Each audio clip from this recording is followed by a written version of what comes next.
Right, நல்லது. இந்த நாளிலும் கூட திரும்பவுமாக ஒரு புதிய பாடத்திலே உங்களை சந்திப்பதை குறித்து மகிழ்ச்சி அடைகிறோம். கடந்த 4 பாடங்கள் நான் நம்புறேன் உங்களுக்கு ஏற்கனவே தெரிந்த காரியங்கள். ஆனால் அதை தெரிந்த காரியங்களா இருந்தாலும் அதை வேறு விதத்திலே நாங்கள் பார்த்திருக்கிறோம். அநேகருக்கு அது புதிதா இருக்கலாம், அநேகருக்கு அது தெரிந்த விஷயங்களை திரும்பவும் கடவுள் உங்களோட பேசுவதற்கான காரணத்தை குறித்து சொல்லுது. கடவுள் உங்களுடைய வாழ்க்கையில் வைத்திருக்கிற நோக்கத்தை கொண்டு போவதற்கு இதன் அடிப்படையில் கொண்டு போவதற்கான காரியத்தை செய்து கொண்டு வருகிறார். எது எப்படி இருந்தாலும் கர்த்தருடைய வார்த்தை சத்தியமானது. கர்த்தருடைய வார்த்தை சத்தியம்.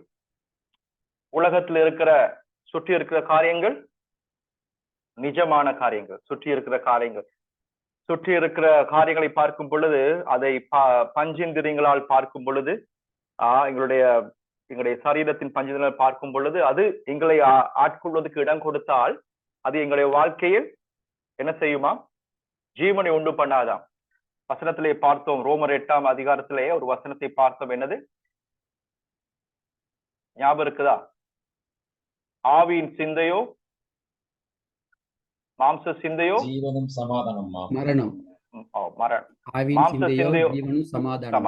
அப்ப அது அர்த்தம் என்னன்னு சொன்னா, அதாவது மாம்சத்தின் சிந்தை என்று சொல்லும் பொழுது மாம்சத்தின் படி, அதாவது காண்கிற காரியங்களின் படி எங்களுடைய காரியத்தை நாங்கள் தீர்மானிப்போம் என்றால், எங்களுக்கு சரீரத்தில் ஏற்படுகிற உணரப்படுகிற காரின் அடிப்படையிலே வாழ்க்கையை தீர்மானிப்போம் என்றால், எங்களுடைய வாழ்க்கையிலே அது எங்களுடைய வாழ்க்கையிலே ஜீவனை உண்டு பண்ணாது. ஆனால் தேவனுடைய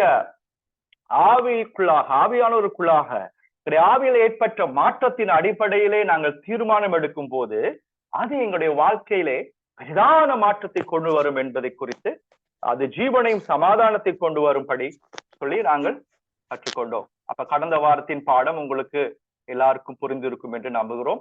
அதை திரும்பவும் பாருங்கள். அது மிக முக்கியமானது. ஏனென்றால் இந்த காரியங்களானது எங்களுடைய வாழ்க்கையில ஒரு பெரிய, இந்த சத்தியங்களை நாங்கள் புரிந்து கொள்ளும் பொழுது எங்களுடைய ஆவியில பெற்ற வெற்றியானது எங்களுடைய வாழ்க்கையை தீர்மானிக்கிறது. எங்களுடைய அடையாளம் சுற்றி இருக்கிற காரியத்தின் அடிப்படையில் அல்ல.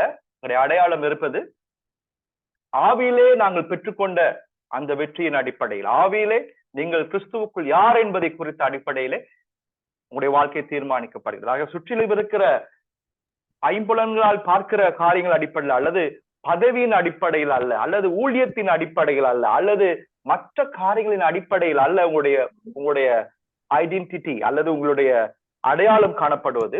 மாறாக கிறிஸ்துவுக்குள் நீங்கள் யார் என்பதின் அடிப்படையிலே உங்களுடைய அடையாளம் காணப்படுவது என்பதை குறித்து நாங்கள் கற்றுக்கொண்டோம். அப்ப ஆகவே நான் நம்புறேன் இந்த நாளும் கூட நாங்கள் கற்றுக்கொள்கிறோம், அவருடைய அடையாளமானது எங்களுடைய வாழ்க்கையிலே மிக மிக முக்கியமானது. அதன் அடிப்படையில் வாழும் பொழுது. அப்ப இன்றைக்கு நாங்கள் ஒரு பாடத்தை கற்றுக்கொள்ள போகிறோம். 5வது பாடம். பாட புத்தகத்துல இது நீங்கள் நான் இந்த பாடங்களை நான் எடுக்கும் போது நான் முக்கியமாக தலைப்புகளை குறித்து ஏற்கனவே உங்களுக்கு தெரியும். நான் அதை குறித்து நான் உங்களோடு ஏற்கனவே நான் போட்டிருக்கிறேன் உங்களோட குரூப்ல. ஓகே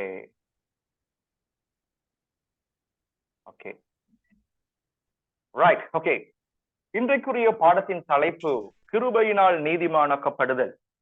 இப்ப கிருபையினால் நீதிமானாக்கப்படுதலை குறித்து உங்களுக்கு அநேகருக்கு தெரியும். கிருபையினால் நீதிமான வேதத்தில் இதற்கான காரியத்தை குறித்து என்ன சொல்லி இருக்கிறது. இதனூடாக கிருபையினால் நீதிமானாக்கப்படுவதன் கூடாக நாங்கள் அநேக காரியங்களை கற்றுக்கொள்ள போகிறோம். தேவன் எங்களுடைய கிருபை நீதிமானாக்கப்படுவதற்கான அந்த காரியம் எதற்காக, எந்த காரியத்திற்காக செயல்படுத்துகிறார், அல்லது நாங்கள் இதில் கற்றுக்கொள்ள போகிறோம் நியாயப்பிரமாணத்தின் நோக்கம் என்ன, அதே போல கிருபையினால் ரட்சிக்கப்படுகிற மனிதனுடைய, கிருபையினால் நீதிமானாக்கப்படுகிற மனிதனுடைய வாழ்க்கை எப்படிப்பட்டதா இருக்க வேண்டும் என்பதை குறித்து நாங்கள் கற்றுக்கொள்ள போகிறோம். அப்படி இல்லாத பட்சத்திலே என்ன நடக்கும் என்பதை குறித்தும் நாங்கள் கற்றுக்கொள்ள போகிறோம். ஆகவே இந்த பாடமானது உங்களுக்கு பிரயோஜனமா இருக்கும் என்று நம்புகிறேன். ஓகே, கொஞ்சம் சாரி. Right, okay. நான் நினைக்கிறேன் இந்த ஸ்லைட்ஸ் உங்களுக்கு நான் வாசிக்க விளங்குதா? ஓகே, ராபர்ட் மோஃபட் சொல்றாரு, உங்களுடைய வாழ்க்கையில மிக முக்கியமானது விளங்குது தானே? ஓகே, ராபர்ட் மொஃபட் சொல்றது எப்படி? கொஞ்சம் சின்னதாக்குனா ஸ்கிரீன் ஃபுல்லா தெரியுங்க பாஸ். சின்னதாக்குறதா? சின்னதாக்கூடிய ஆப்ஷன்ஸ் இல்ல பாஸ்டர், சாரி. ரைட், ஓகே, நீங்க முடிந்த அளவு பாருங்க, திருப்பி நான் உங்களுக்கு ஷேர் பண்றேன், உங்களுக்கு புரியும். ஓகே, கிறிஸ்துவுக்குள் நீங்கள் யார் என்பதை நீங்கள் அறிந்து கடவுளுடைய நோக்கம் என்னன்னு சொன்னா, உங்களுடைய வாழ்க்கையில கடவுளுடைய நோக்கம் கிறிஸ்துவுக்குள் நீங்கள் யார் என்பதை நீங்கள் அறிந்து கொள்வதும், அந்த காரியத்தை நீங்கள் மற்றவரோடு பகிர்ந்து கொள்வதுமே தேவனுடைய விருப்பமாய் இருந்து வருகிறது என்பதை குறித்து ராபர்ட் மொஃபட் என்கிறவர் சொல்கிறார். அப்ப இது மிக முக்கியமானது. அதாவது நாங்கள் கடந்த வார பாடத்திலும் கூட கிறிஸ்துவுக்குள் நாங்கள் யார் என்பதை குறித்து, அந்த காரியத்தை குறித்து நாங்கள் கற்றுக்கொண்டு வருகிறோம்.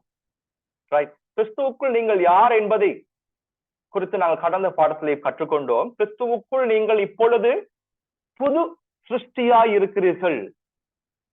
கிறிஸ்துவுக்குள் நீங்கள் இப்பொழுது புது சிருஷ்டியாய் இருக்கிறீர்கள். உங்களுடைய அடையாளம் இப்போது புது சிருஷ்டி. பழைய வாழ்க்கை எல்லாம் ஒளிந்து போயின. இயேசு கிறிஸ்துவை ஏற்றுக்கொள்ளும் போது இப்போது நீங்கள் புதிய ஒரு சிருஷ்டியாக உங்களுடைய வாழ்க்கையிலே மாற்றத்தை கொண்டு வருகிறது. அப்ப உங்களுடைய வாழ்க்கையிலே இப்ப புது சிருஷ்டியா இருக்கிற உங்களுடைய வாழ்க்கை இப்போது கிறிஸ்துவுக்குள் நீங்கள் யார் என்பதன் அடிப்படையிலே இப்போது வாழ்க்கை அமைந்திருக்கிறது. அப்ப கிறிஸ்துவுக்குள் நீங்கள் இப்போது புது சிருஷ்டி, உங்களுடைய ஆவியிலே உங்களுடைய அடையாளம் காணப்படுகிறது. ரைட், அப்ப உங்களுடைய வாழ்க்கை, உங்களுடைய வாழ்க்கையை கிறிஸ்துவுக்குள் நீங்கள் யார் என்பதே உங்களுடைய உண்மையான அடையாளத்தை தீர்மானிக்கிறது. நல்லா கேட்டுக்கொள்ளுங்க.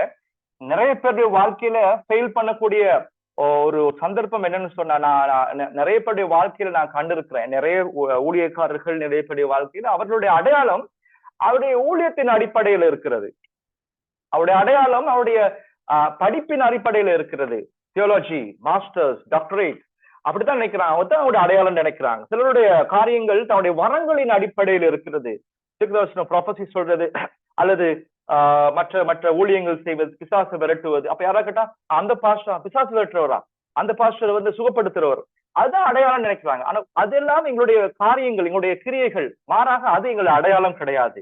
எங்களுடைய அடையாளம் என்பது நாங்கள் யார் என்பதை தீர்மானிப்பது. கிறிஸ்துவுக்குள் நாங்கள் யார் என்பதே எங்களுடைய உண்மையான அடையாளத்தை தீர்மானிக்கிறதை குறித்து நாங்கள் கடந்த வாரத்திலே தெளிவாக கற்றுக்கொண்டோம். ஆகவே அதை குறித்து நீங்கள் ஏற்கனவே பார்த்திருந்தீர்கள்.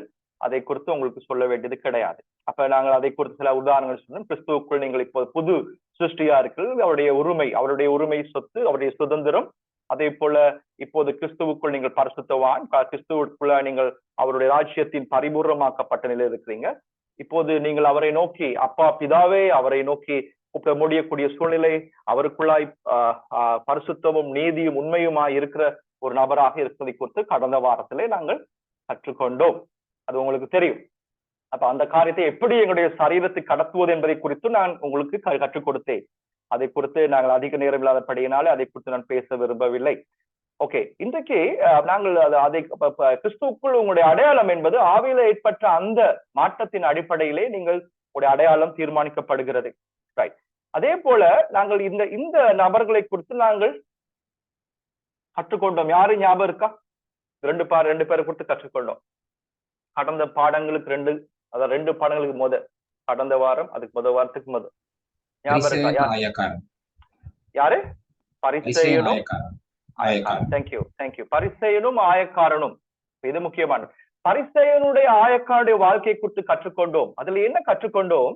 அது என்னத்தை நாங்கள் கற்றுக்கொண்டோம் என்றால், அந்த ஆயக்காரனுடைய வாழ்க்கையிலே நாங்கள் பார்க்கிறோம். அந்த பரிசேயனுடைய வாழ்க்கையை பார்க்கும் பொழுது அவர்களும் அவருடைய அடையாளத்தை குறித்து எப்படி கண்டு கொண்டார்கள் என்றால், பாருங்கள், விசேஷமாக பரிசேயன் அவருடைய அடையாளம் எப்படியாக அவருடைய அடையாளம் இருந்தது என்றால், நியாயப்பிரமாணத்தின் கிரியையின் அடிப்படையிலே அவருடைய அடையாளம் இருந்தது. அவன் எப்போதும் சொன்னது என்ன?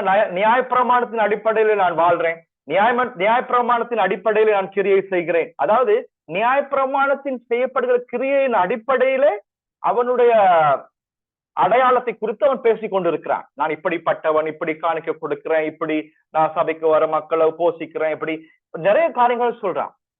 அப்ப இவனுடைய அடையாளம் இருந்தது அவனுடைய கிரியையின் அடிப்படையிலே, அவனுடைய காரியத்தின் அடிப்படையிலே.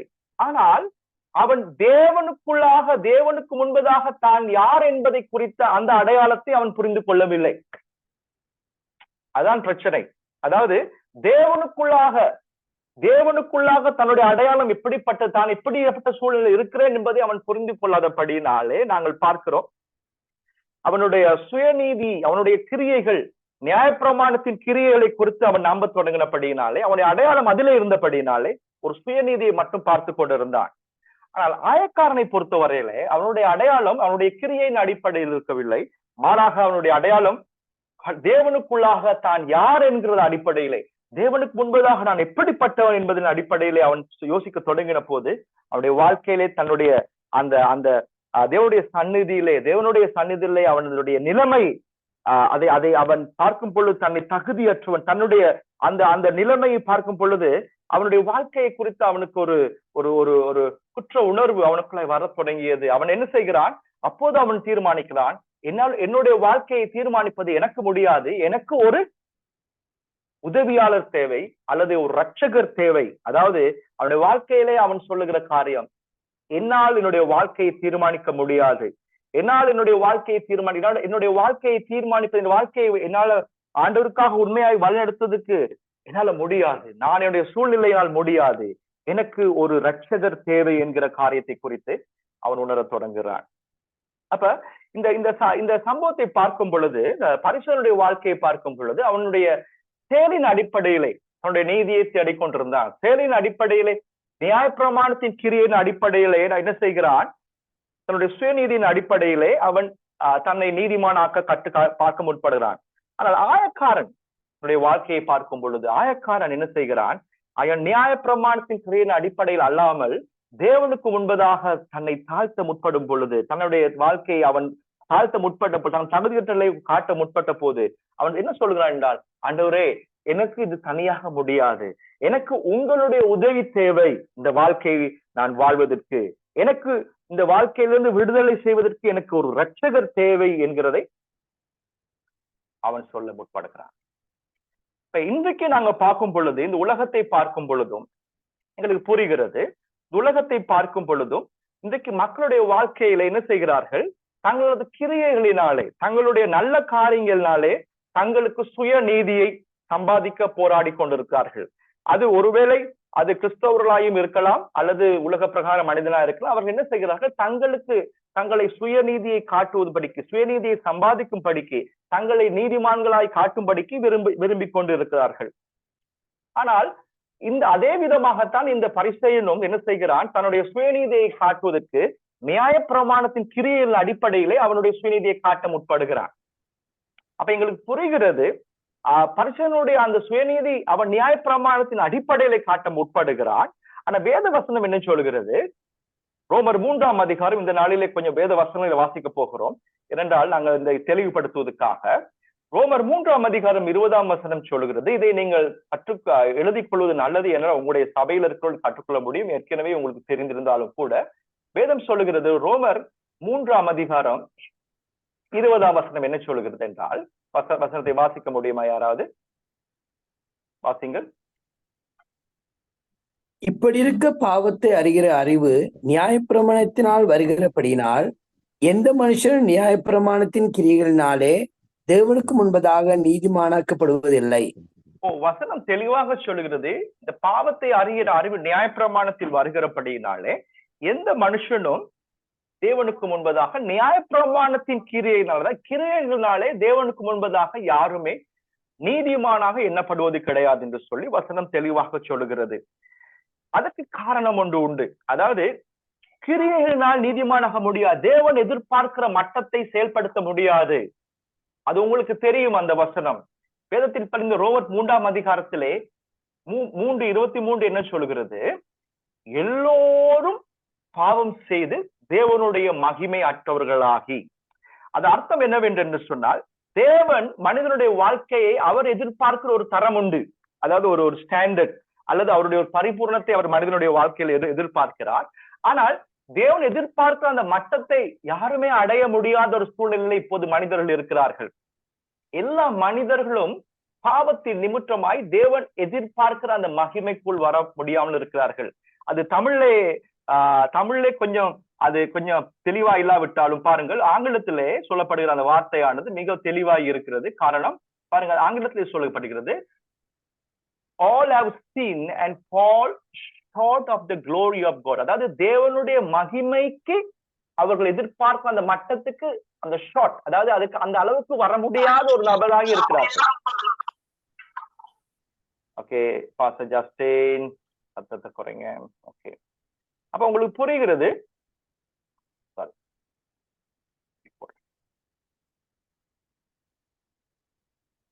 அப்ப தேவனுடைய எதிர்பார்க்கிற அந்த மட்டத்துக்கு மனிதனால் வர முடியாத ஒரு சூழ்நிலை காணப்படுகிறது. இதுதான் இந்த வசனத்தில் சொல்லப்படுகிற காரியம். அப்ப எல்லா மனிதர்களுடைய வாழ்க்கையும் தேவன் எதிர்பார்க்கிற அந்த மட்டத்திலே, அந்த தரத்திலே, அந்த பரிபூர்ணத்துக்குள்ள இல்லாத ஒரு சூழ்நிலை காணப்படுகிறது. ஆகவே தேவன் மனிதனுடைய எல்லா காரியங்களை பார்க்கும் பொழுது, வேதத்திலே இந்த வசனத்தை நாங்கள் கடந்த ஒரு வருஷத்திலே வாசித்தோம். எசாயா 64 அதிகாரம் 6 வசனம் என்ன சொல்லி இருக்கிறது? எங்களுடைய கிரியைகள், எங்களுடைய நன்மையாய் சொல்கிற எங்களுடைய காரியங்கள் எப்படியா இருக்கு? தேவனுக்கு முன்பதாக இருக்கிறதா? எப்படி இருக்கிறது? அழுக்கான கந்தையை போல இருக்கிறது. அழுக்கான கந்தையை போல் இருக்கிறது. அதாவது எங்களுடைய எல்லா கிரியைகளும் அழுக்கான கந்தையாய் இருக்கிறது. அதாவது தேவன் எதிர்பார்க்கிற அந்த மட்டத்திலே இல்லை, தேவன் எதிர்பார்க்கிற அந்த தரத்திலே இல்லை. ஏனென்றால் மனிதனுடைய அந்த கிரியைகள் என்னதான் நியாயப்பிரமாணத்தின்படி செய்தாலும் அந்த கிரியைகளாலே அவனால் நீதிமானாக எண்ணப்படுவது கிடையாது என்று வசனம் சொல்லுகிறது. அப்ப நீதிமான் என்கிற அந்த காரியத்தை செயல்படுத்த மனிதனுக்கு முடியாத காரியம். ஏனால் தேவன் எதிர்பார்க்கும் தரத்துக்கு மனிதனுடைய கிரியைகளால் செயல்படுத்த முடியாது. அப்ப எங்களுடைய எந்த நற்செயலா இருந்தாலும், அது எந்த நல்ல காரியமா இருந்தாலும், எங்களுடைய வாழ்க்கையில செய்யற எந்த காரியமான, அது ஊழியமாய்க்கூடிய எந்த காரியமா இருந்தாலும் தேவனுடைய அந்த அங்கீகரிப்புக்கு போதுமானதா இல்லை, தேவன் எதிர்பார்க்கிற மட்டத்துக்கு போதுமானதா இல்லை. ஆகவே எங்களுடைய கிரியைகள் எங்களை தேவன் எதிர்பார்க்கிற மட்டத்துக்கு எங்களை கொண்டு போக முடியாது. ஆகவே தான் நியாயப்பிரமாண புத்தகத்தை நாங்கள் பார்க்கும் பொழுது, நியாயப்பிரமாண புத்தகத்தினுடைய நோக்கம், இதை குறித்து நீங்கள் இந்த பாடத்திலே கற்றுக்கொள்ள, நியாயப்பிரமாணம் கொடுக்கப்பட்டதுக்கான நோக்கம் என்ன? பாருங்க, நியாயப்பிரமாணம் என்கிற அந்த புத்தகத்தின் ஊடாக ஏன் தேவன் நியாயப்பிரமாண புத்தகத்தை தேவனுடைய ஜனங்களுக்கு கொடுத்தார்? வேத வசனம் சொல்லுகிறது, ரோமர் 5 அதிகாரம் 13 வசனம். யாராவது வாசிங்க பார்ப்போம். நாங்கள் இன்றைக்கு கற்றுக்கொள்வது கிருபையினால் நீதிமானாக்கப்படுதல். நீதிமானாக்கப்பட்ட மனுஷனுடைய வாழ்க்கை எப்படி இருக்க வேண்டும், அது அப்படி இல்லா பட்சத்தை என்ன நடக்கும் என்பதை குறித்து நாங்கள் கற்றுக்கொள்ள போகிறோம். சரியா? அதனால தெளிவா இருங்க. நியாயப்பிரமாணத்தின் நோக்கம் என்ன?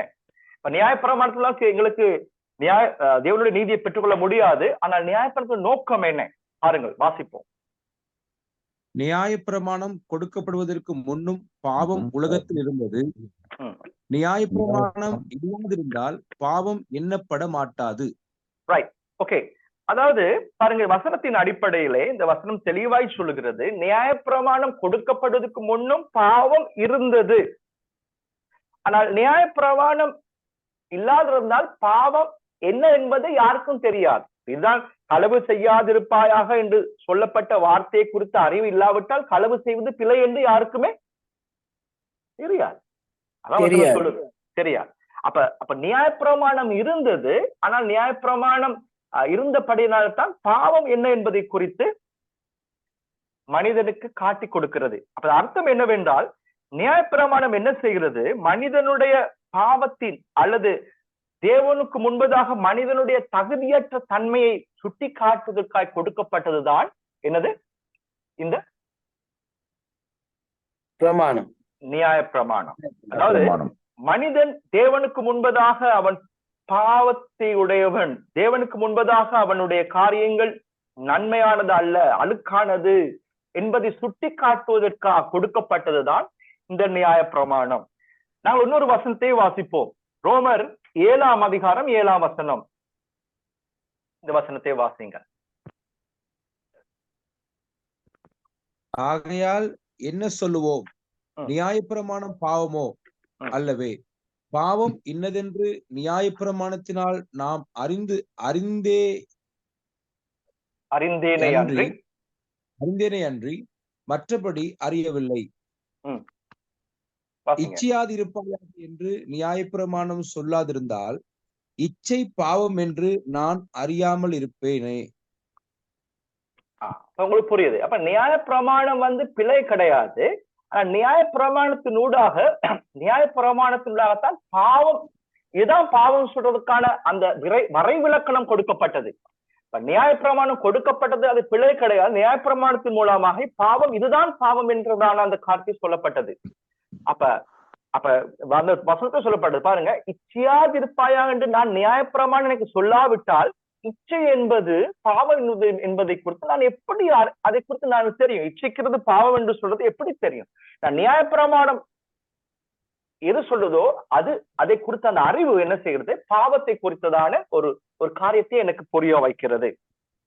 ஆகவே தான் நியாயப்பிரமாணம், சத்தத்தை கவனம் எல்லாரும் ஆஃப் பண்ணிக்கொள்ளுங்க. அப்ப நியாயப்பிரமாணத்தை பொறுத்தவரையில நியாயப்பிரமாணம் பாவத்தை என்னதென்று எங்களுக்கு காட்டுகிறது. ஆகவே நியாயப்பிரமாணத்தை காரியத்தை செய்வதன் மூலமாக மனிதனுடைய வாழ்க்கையிலே தேவன் எதிர்பார்க்கிற மட்டத்தை பெற முடியாது. ஆகவே தான் அந்த முதலை வாச பகுதி ரோமர் 3ஆம் அதிகாரம் 20ஆம் வசனம் என்ன சொல்றது, இப்படி இருக்கிற பாவத்தை அறிகிற அறிவு நியாயப்பிரமாணத்தினால் வருகிறபடியினால் எந்த மனுஷனும் நியாயப்பிரமாணத்தின் கிரியைகளினாலே தேவனுக்கு முன்பாக நீதிமானாக்கப்படுவதில்லை. வசனம் தெளிவா சொல்லுது. அப்ப பாவத்தை அறிகிற அறிவு, இதான் பாவம் சொல்ற அந்த அறிவு வருகிறபடினால் அதை செயல்படுத்துவது அந்த கிரியை நிமித்தமாக தேவன் எதிர்பார்க்கும் அந்த நீதிமானாக்கப்படுதலை நியாயப்பிரமாணத்தின் கிரியையினாலே யாருக்குமே செய்ய முடியாது. அப்ப அதுல அர்த்தம் என்ன சொன்னா எங்களுக்கு புரியுது. நியாயப்பிரமாணம் எங்களுக்கு எங்களுடைய தகுதியற்ற யாராவது கதைக்கிறீங்க, மெதுவா கதைங்க, நீங்க ஆஃப் பண்ணிட்டு கதைங்க. தேங்க்யூ. அப்ப நியாயப்பிரமாணம் என்ன செய்கிறது, மனிதனுடைய தகுதியற்ற தன்மை, தேவன் எதிர்பார்க்கும் நிலைமையிலே மனிதன் இல்லை என்பதை சுட்டி காட்டுகிற ஒரு விதமான பிரமாணம் தான் இந்த நியாயப்பிரமாணம். அப்ப அதுல இருந்து எங்களுக்கு புரிகிறது, நியாயப்பிரமாணத்தின் அந்த கிரியைகள் மூலமாக யாருமே தேவனுடைய நீதியை சம்பாதிக்க முடியாது. ஆனால் பழைய ஏற்பாட்டு முறை என்ன சொல்லுகிறது, பழைய ஏற்பாட்டின்படி அவர் நினைத்த காரியம் என்னது, நியாயப்பிரமாணத்தின் கிரியைகளை செய்வதன் மூலமாக தேவனுக்கு முன்பதாக ஒரு அங்கீகரிப்பை உண்டாக்கப்படுவதாய், அதாவது கிரியைகள் மூலமாய் தேவன் எதிர்பார்க்கும் நீதியை பெற முடியும் என்று சொல்ல ஒரு எண்ணம் பழைய ஏற்பாட்டில இருந்தது. அந்த பழைய ஏற்பாட்டு அதே முறையை தான் உலக மக்களும் பின்பற்றினார்கள். அதாவது உலக மக்களும் இன்னைக்கு என்ன செய்கிறார்கள், உலக மற்ற மதங்கள் என்ன செய்கிறார்கள், தேவனுடைய அங்கீகரிப்பை, கடவுளுடைய அங்கீகரிப்பை பெறுவதற்கு தங்களுடைய கிரியைகளினாலே, தங்களுடைய சுய கிரியைகளினாலே தேவனுடைய அங்கீகரிப்பை பெறுவதற்காக அவர்கள் முயற்சி செய்வதை நாங்கள் பார்க்கக்கூடியதாக இருக்குது. அதாவது அவர்கள் எப்போதுமே தங்களுடைய செயலை கொண்டு நல்ல காரியங்கள், தான தர்மங்கள், நல்ல நான்கள் செய்வதன் மூலமாக தேவன் எதிர்பார்க்கிற அந்த நீதியை பெறுவதற்கு அவர்கள் முயற்சி கொண்டு இருக்கிறார்கள். இதுதான் உலகத்தை பொறுத்தவரை, பழைய ஏற்பாட்டிலே அப்படித்தான் இருந்தது. உலகத்தை பொறுத்தவரை இன்றைக்கும் தங்களுடைய சுயநீதி, சுய கிரிகளின் அடிப்படையில சுயநீதியை சம்பாதிக்க எதிர்பார்த்து கொண்டு இருக்கிறார்கள். ஆனால் உண்மையான சுவிசேஷம் நற்செய்தி என்னவென்றால், சுவிசேஷம் அல்லது நற்செய்தி என்னவென்றால், உண்மையான சுவிசேஷம் என்னவென்றால், தேவன் அந்த நீதிமானாக்கப்படுகிற அந்த காரியத்தை மனிதனுடைய கிரியையினாலே கொடுக்காமல் என்ன செய்கிறது, அவரே அந்த நீதியை மனிதனுக்கு கொடுப்பதற்கு அவர் முயற்சிக்கிறார். அதான் சுவிசேஷம், நற்செய்தி. பாருங்கள், இதை குறித்து இந்த ரோமர் 3ஆம் அதிகாரத்திலே அந்த வசனம் சொல்லுகிறது. ரோமர் 3:21 வசனம் வாசிப்போம் அந்த வசனத்தை. இப்படி இருக்க நியாயப்பிரமாணம் இல்லாமல் தேவ நீதி வெளியாக்கப்பட்டிருக்கிறது. அதை குறித்து நியாயப்பிரமாணமும் தீர்க்க தரிசனங்களும் சாட்சியிடுகிறது. ஓகே, தெளிவா சொல்லப்பட்டது. அதாவது நியாயப்பிரமாணம் இல்லாமல் என்ற அர்த்தம், நியாயப்பிரமாணத்தின் கிரியை இல்லாமல் தேவனுடைய நீதி. இப்ப பழைய ஏற்பாட்டுல யோசித்துக் கொடுத்தார்கள், ஏதோ கிரியை செய்வதன் மூலமாக தேவன் எதிர்பார்க்கிற அந்த நீதியை சம்பாதிக்க முடியும் என்று நினைத்தார்கள். ஆனால் வசனம் சொல்லுகிறது, நியாயப்பிரமாணம் கொடுக்கப்பட்டதற்கான காரணம் மனிதனுடைய பாவத்தின் நிலைமை மனிதனுக்கு உணர்த்தி என்ன செய்கிறது, அது என்ன செய்கிறது, கிறிஸ்துவண்டிக்கு மனிதனை வழி நடத்துகிறது. நீங்க கலாத்தியர் புத்தகத்தை பார்க்கும் பொழுது அந்த வசனத்தை வாசிப்போம். கலாத்தியர் 3ஆம் அதிகாரம் 24ஆம் வசனம். கலாத்தியர் 3:24 வாசிங்க பாப்போம். கலாத்தியர் 3ஆம் அதிகாரம் 24ஆம் வசனம்.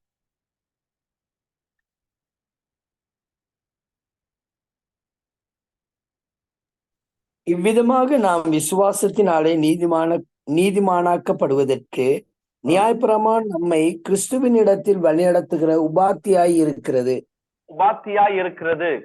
சரியா? இந்த வசனத்தை பார்க்கும் பொழுது நீங்கள் பார்க்கும் பொழுது இந்த வசனம் என்ன தெளிவா சொல்கிறது என்றால், அதாவது நாங்கள் விசுவாசத்தினாலே நீதிமானாக்கப்படும்படிக்கு, விசுவாசத்தினாலே தேவனுடைய நீதிமானாக்கப்பட்ட நிலைமைக்கு வருவதற்கு என்ன செய்கிறதாம் இந்த நியாயப்பிரமாணம் என்ன செய்கிறது? கிறிஸ்துவாண்டைக்கு எங்களை வழி நடத்துகிற என்னது? உபாத்தியாய் இருக்கிறது. பாருங்க, நான் அதுல வேறொரு வசனத்திலே நான் உங்களுக்கு வாசிக்கிறேன். இவ்விதமான நீதி சட்டம் எங்களை கிறிஸ்துவுடன் வழிநடத்தும் வழிகாட்டியாய் இருந்தது. வேறொரு மொழிபெயர்ப்பு, அதாவது இயல்பான ஒரு சுருக்க மொழிபெயர்ப்புல இது போட்டிருக்கு. அதாவது வழிகாட்டி. நியாயப்பிரமாணம் என்ன செய்கிறது? இங்க ஆங்கில மொழிகளிலே சில மொழிபெயர்ப்புகள் பார்ப்பது அது போட்டு நியாயப்பிரமாண உபாத்தி என்ற வசனம் எங்களுக்கு கொஞ்சம் கஷ்டம். அதாவது ஒரு டீச்சர், கைடர், அதாவது கிறிஸ்துவண்டைக்கு காட்டுது, இங்கதான் நீங்க போகணும். அதாவது நியாயப்பிரமாணத்தின் கிரியைகளால நீங்கள் நீதிமானாக்கப்பட முடியாது. அதாவது நியாயப்பிரமாணம் என்ன செய்கிறது? நீங்கள் இந்த பிழைய உங்களை குற்றவாளியாய் காட்டுது. நீங்க இப்படித்தான் இருக்கிறீங்க, உங்க நிலைமை இதுதான், உங்களுடைய சிச்சுவேஷன் இதுதான் சொல்லி காட்டு என்ன செய்யறது? உங்களால உங்களை விடுதலை செய்ய முடியாது, ஆகவே உங்களுக்கு ஒரு இரட்சகர் தேவை என்பதை காட்டுவதே என்னது? நியாயப்பிரமாணம். அதான் சொல்லுது. நியாயப்பிரமாணம் என்ன செய்யறது? கிறிஸ்துவாண்டைக்கு வழி நடத்துகிற ஒரு உபாத்தி அல்லது ஒரு டீச்சர் அல்லது ஒரு வழிகாட்டி அல்லது ஒரு கைட் சொல்லி பல மொழிபெயர்ப்புகள் இருக்குது. அப்ப உபாத்தியர் என்ற வசனம் பல மொழி. இந்த நியாயப்பிரமாணம் என்பது எங்களுக்கு கிறிஸ்துவாண்டையிலே எங்களுடைய சுயபலத்தினால் ஒன்றுமே செய்ய முடியாது. எங்களுக்கு ஒரு இரட்சகர் தேவை.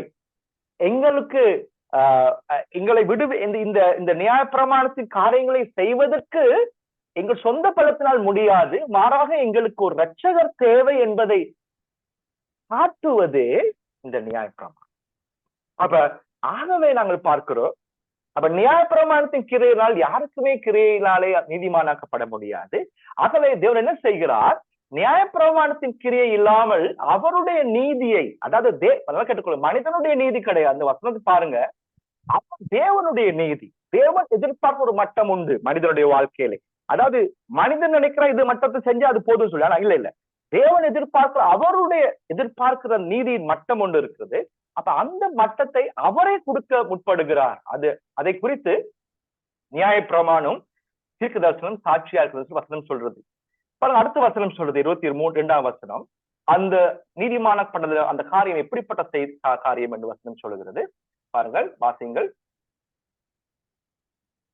அது இயேசு கிறிஸ்துவை பற்றும் விசுவாசத்தினாலே பலிக்கும் தேவ நீதியே.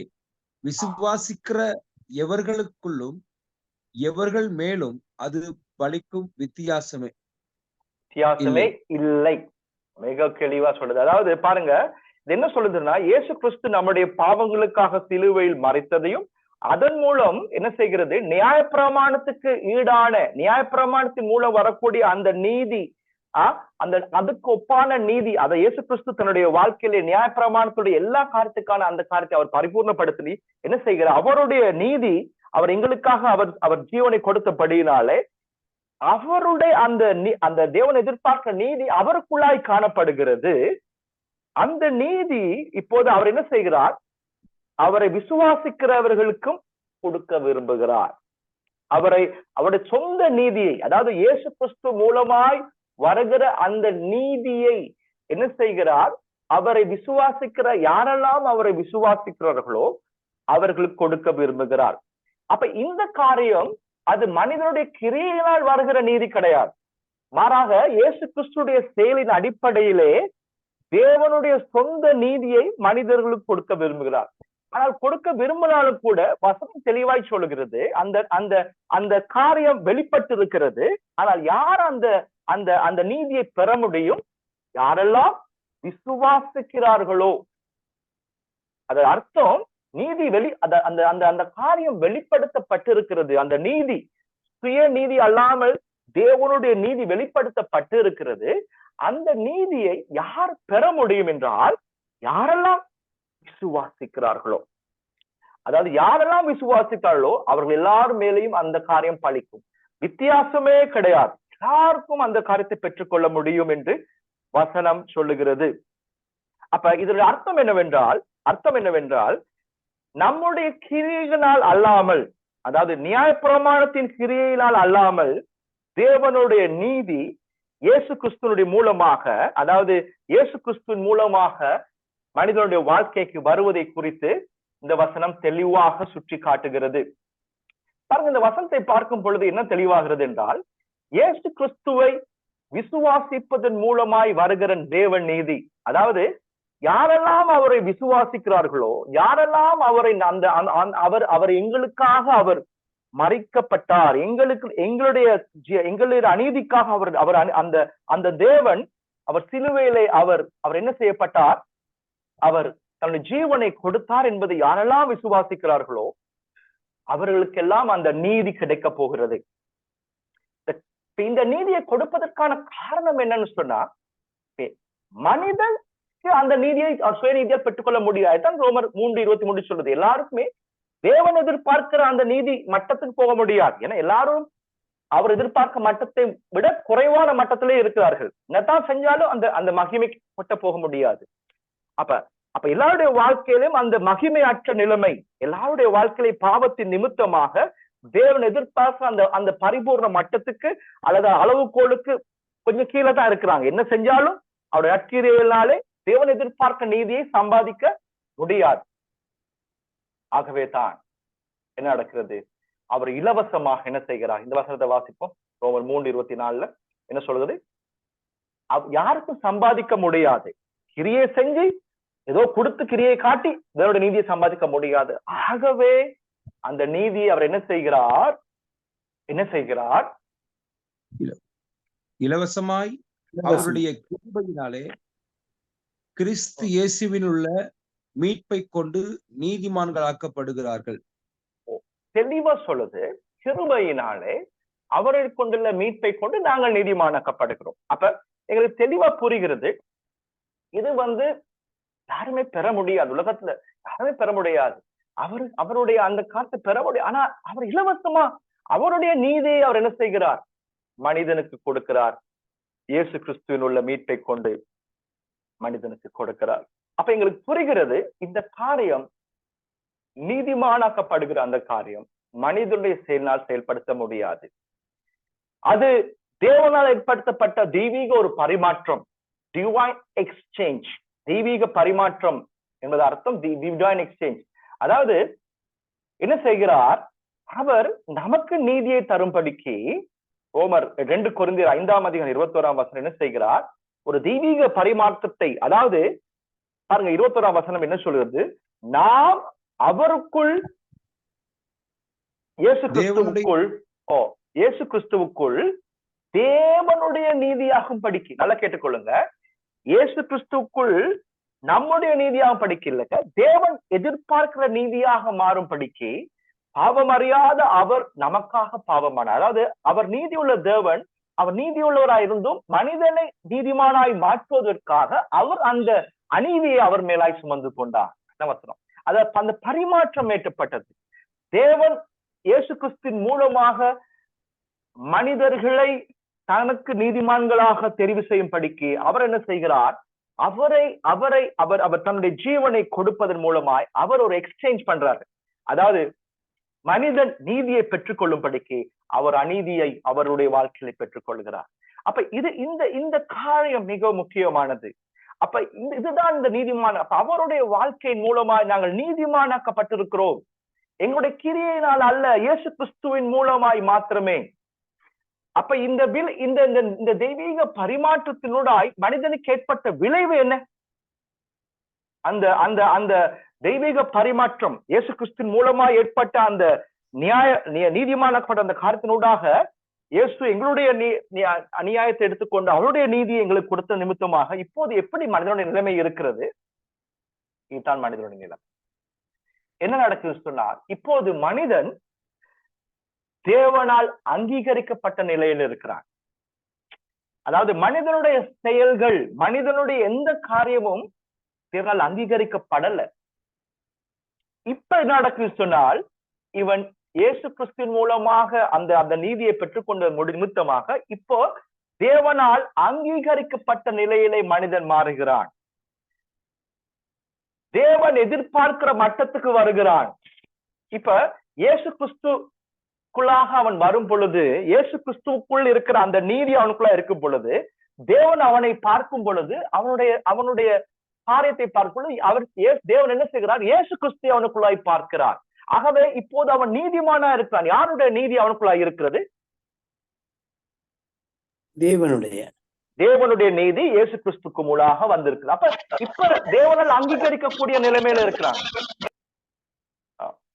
தேவனால் அங்கீகரிக்கப்பட்ட நிலைமைக்கு வந்துட்டான். இப்ப தேவனால் அங்கீகரிக்கப்பட்ட உறவு முறைக்கு வருகிறார். தேவன் எதிர்பார்க்கிற மட்டத்துக்கு, அந்த பரிபூர்ண மட்டத்துக்கு வந்து இருக்கிறார். இப்ப தேவன் எதிர்பார்க்கிற நிலையிலே அவர் மனிதனோடு எதிர்பார்க்கிற அந்த நிலையிலே, ஒரு நீதிமான நிலையிலே மனிதன் இருக்கிறான். நல்லா கேட்டுக்கொள்ளுங்க. இந்த காரியமானது மனிதனுடைய கிரியினால் உண்டாக்கப்படவில்லை.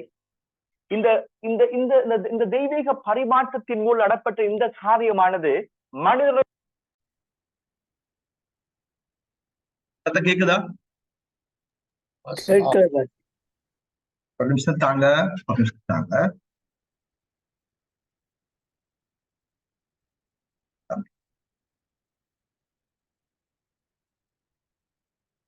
கேக்குதா?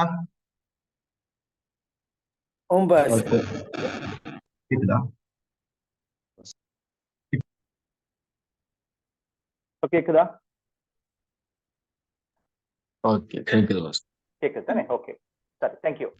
Right, okay. அப்ப எங்களுக்கு புரிகிறது. அப்ப இந்த காரியத்தை பார்க்கும் பொழுது தேவனால் அங்கீகரிக்கப்பட்ட நிலைமையிலே மனிதன் வந்து விட்டான்.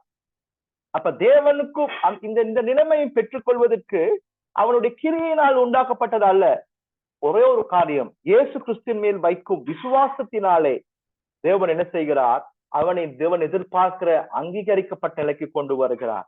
அவருடைய நீதியை கொடுத்து தேவன் எதிர்பார்க்கிற காரியத்தை கொண்டு வருகிறார். ஆகவே இந்த காரியத்தை பார்க்கும் பொழுது எங்களுக்கு புரிகிறது, இது எங்களுடைய கிரியைகளினாலே அல்லது எங்களுடைய மனிதனுடைய செயலினாலே அல்லது மனிதனுடைய பிரயாசங்களினாலே, மனிதனுடைய அந்த நல்ல காரியங்களினாலே உண்டாகாமல் அவர் மேல், இயேசு கிறிஸ்து மேல் வைக்கும் விசுவாசத்தினால், இயேசுவை மட்டும் சார்ந்து கொள்வதன் மூலம் வருகிற அந்த காரியத்தை நிமித்தமாக மனிதனுடைய வாழ்க்கையிலே வருகிறதான நீதி.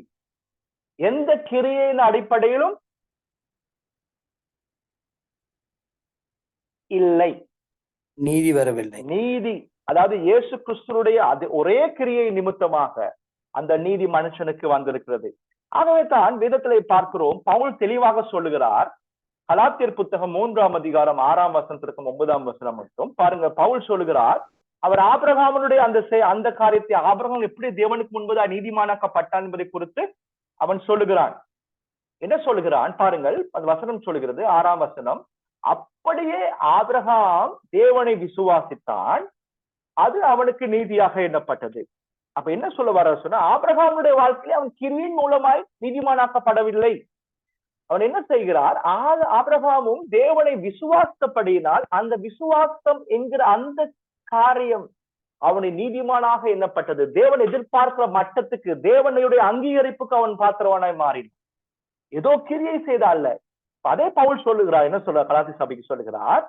ஏன்னா கலாத்தி சபையில ஒரு பிரச்சனை இருந்தது. அதாவது இந்த நீதிமானாக்கப்பட்டதுக்கு கிரியை செய்ய வேண்டும், மோசனுடைய நியாய பிரமாணத்தின் கிரியைகளை செய்ய வேண்டும் என்கிற ஒரு காரியம் கலாத்தியர் சபையில இருந்தபடினாலே பவுல் அதுக்கு அவர் தெளிவுபடுத்துவதற்காக ஆபிரகாமுடைய சம்பவத்தை எடுத்து சொல்ற. ஆபிரகாம் கூட கிரியை செய்து, ஏன்னா ஆபிரகாமுக்கு பிறகுதான் எத்தனையோ வருடங்கள் பின்புதான் என்ன வந்ததாம், கலாத்தியர் சபையிலே நினைத்துக் கொண்டிருந்தார்கள் நியாய பிரமாணத்தின் அடிப்படையில தான் மனுஷன் நீதிமானாக்கப்பட முடியும் என்று. ஆனால் ஆபிரகாம் என்கிற மனிதன் நியாயப்பிரமாணம் வர முன்பதாகவே இருந்த மனிதன், எத்தனை வருடங்களுக்கு முன்பதான். பவுல் சொல்லுகிறார், நியாயப்பிரமாணத்தின் கிரியின் அடிப்படையில் அல்ல, மாறாக ஆபிரகாமும் கூட பார்க்கும் பொழுது நியாயப்பிரமாணம் வர முன்பதா இருந்த ஆபிரகாமும் கூட தேவனை விசுவாசித்தான், அது அவனுக்கு நீதியாக எண்ணப்பட்டது. அப்ப அதே பவுல் என்ன சொல்லுகிறார் சொன்னா, ஆகையால் 7ஆம் வசனம் சொல்லுது, ஆகையால் விசுவாச மார்க்கத்தார் இவர்களோ அவர்களே ஆபிரகாமின் பிள்ளை என்று அறிவீர்கள். அர்த்தம் என்னன்னு சொன்னா, யாரெல்லாம் ஆபிரகாமை போல் விசுவாசிக்கிறார்களோ தேவனை, அவர்கள் எல்லாம் தேவனுடைய பிள்ளைகளாக மாறுகிறார்கள். பாருங்க, மேலும் தேவன் விசுவாசித்ததினாலே புறஜாதிகளை நீதிமான்களாக்குற என்று வேதம் முன்னாக கண்டு, உனக்குள் சகல ஜாதிகளும் ஆஸ்வதிக்கப்படும் என்று ஆபிரகாமுக்கு சுவிசேஷமாய் முன் அறிவித்தது. அந்த படியே விசுவாச மார்க்கத்தார் விசுவாசமுள்ள ஆபிரகாமுடன் ஆஸ்வதிக்கப்படுகிறார். அது அர்த்தம் என்னன்னு சொன்னா, யாரெல்லாம் ஆபிரகாமை போல விசுவாசிக்கிறார்களோ, யாரெல்லாம் தங்களுடைய வாழ்க்கையை இயேசு கிறிஸ்துவின் மூலமாய் நம்பிக்கை வைக்கிறார்களோ, அவர்கள் எல்லாம் தேவனுக்கு முன்பதாக நீதிமானாக்கப்படுகிறார்கள். அப்ப இயேசுவானுடைய அந்த கிரியை யாரெல்லாம் நம்புகிறார்களோ, யாரெல்லாம் அந்த இயேசுடைய அந்த சிலுவை பலியின் மூலம் வருகிற அந்த நீதியை நம்புகிறார்களோ, அவருடைய வாழ்க்கையிலே தேவன் எதிர்பார்க்கிற அந்த நீதியின் மட்டத்தை அவர்கள் பெற்றுக் கொள்கிறார்கள். தேவன் எதிர்பார்க்கிற பரிபூரணத்தை அவர்கள் பெறுகிறார்கள். தேவனுக்கு முன்பதாக ஒரு ஏற்றுக்கொள்ளப்பட்ட நிலைக்கு அவர்கள் வருகிறார்கள். அப்படி வரும் பொழுது அவருடைய வாழ்க்கையில ஒரு முக்கியமான காரியம் நடக்கிறது. தேவன் எதிர்பார்க்கிற காரியம் வரும் பொழுது பாருங்க, அந்த நீதியின் அடிப்படையில நீதிமானாக்கப்பட்ட மனிதனுடைய வாழ்க்கை எப்படி இருக்க வேண்டும் என்று வசனம் சொல்லுகிறது. ரோமர் 5ஆம் அதிகாரம் 17ஆம் வசனம்.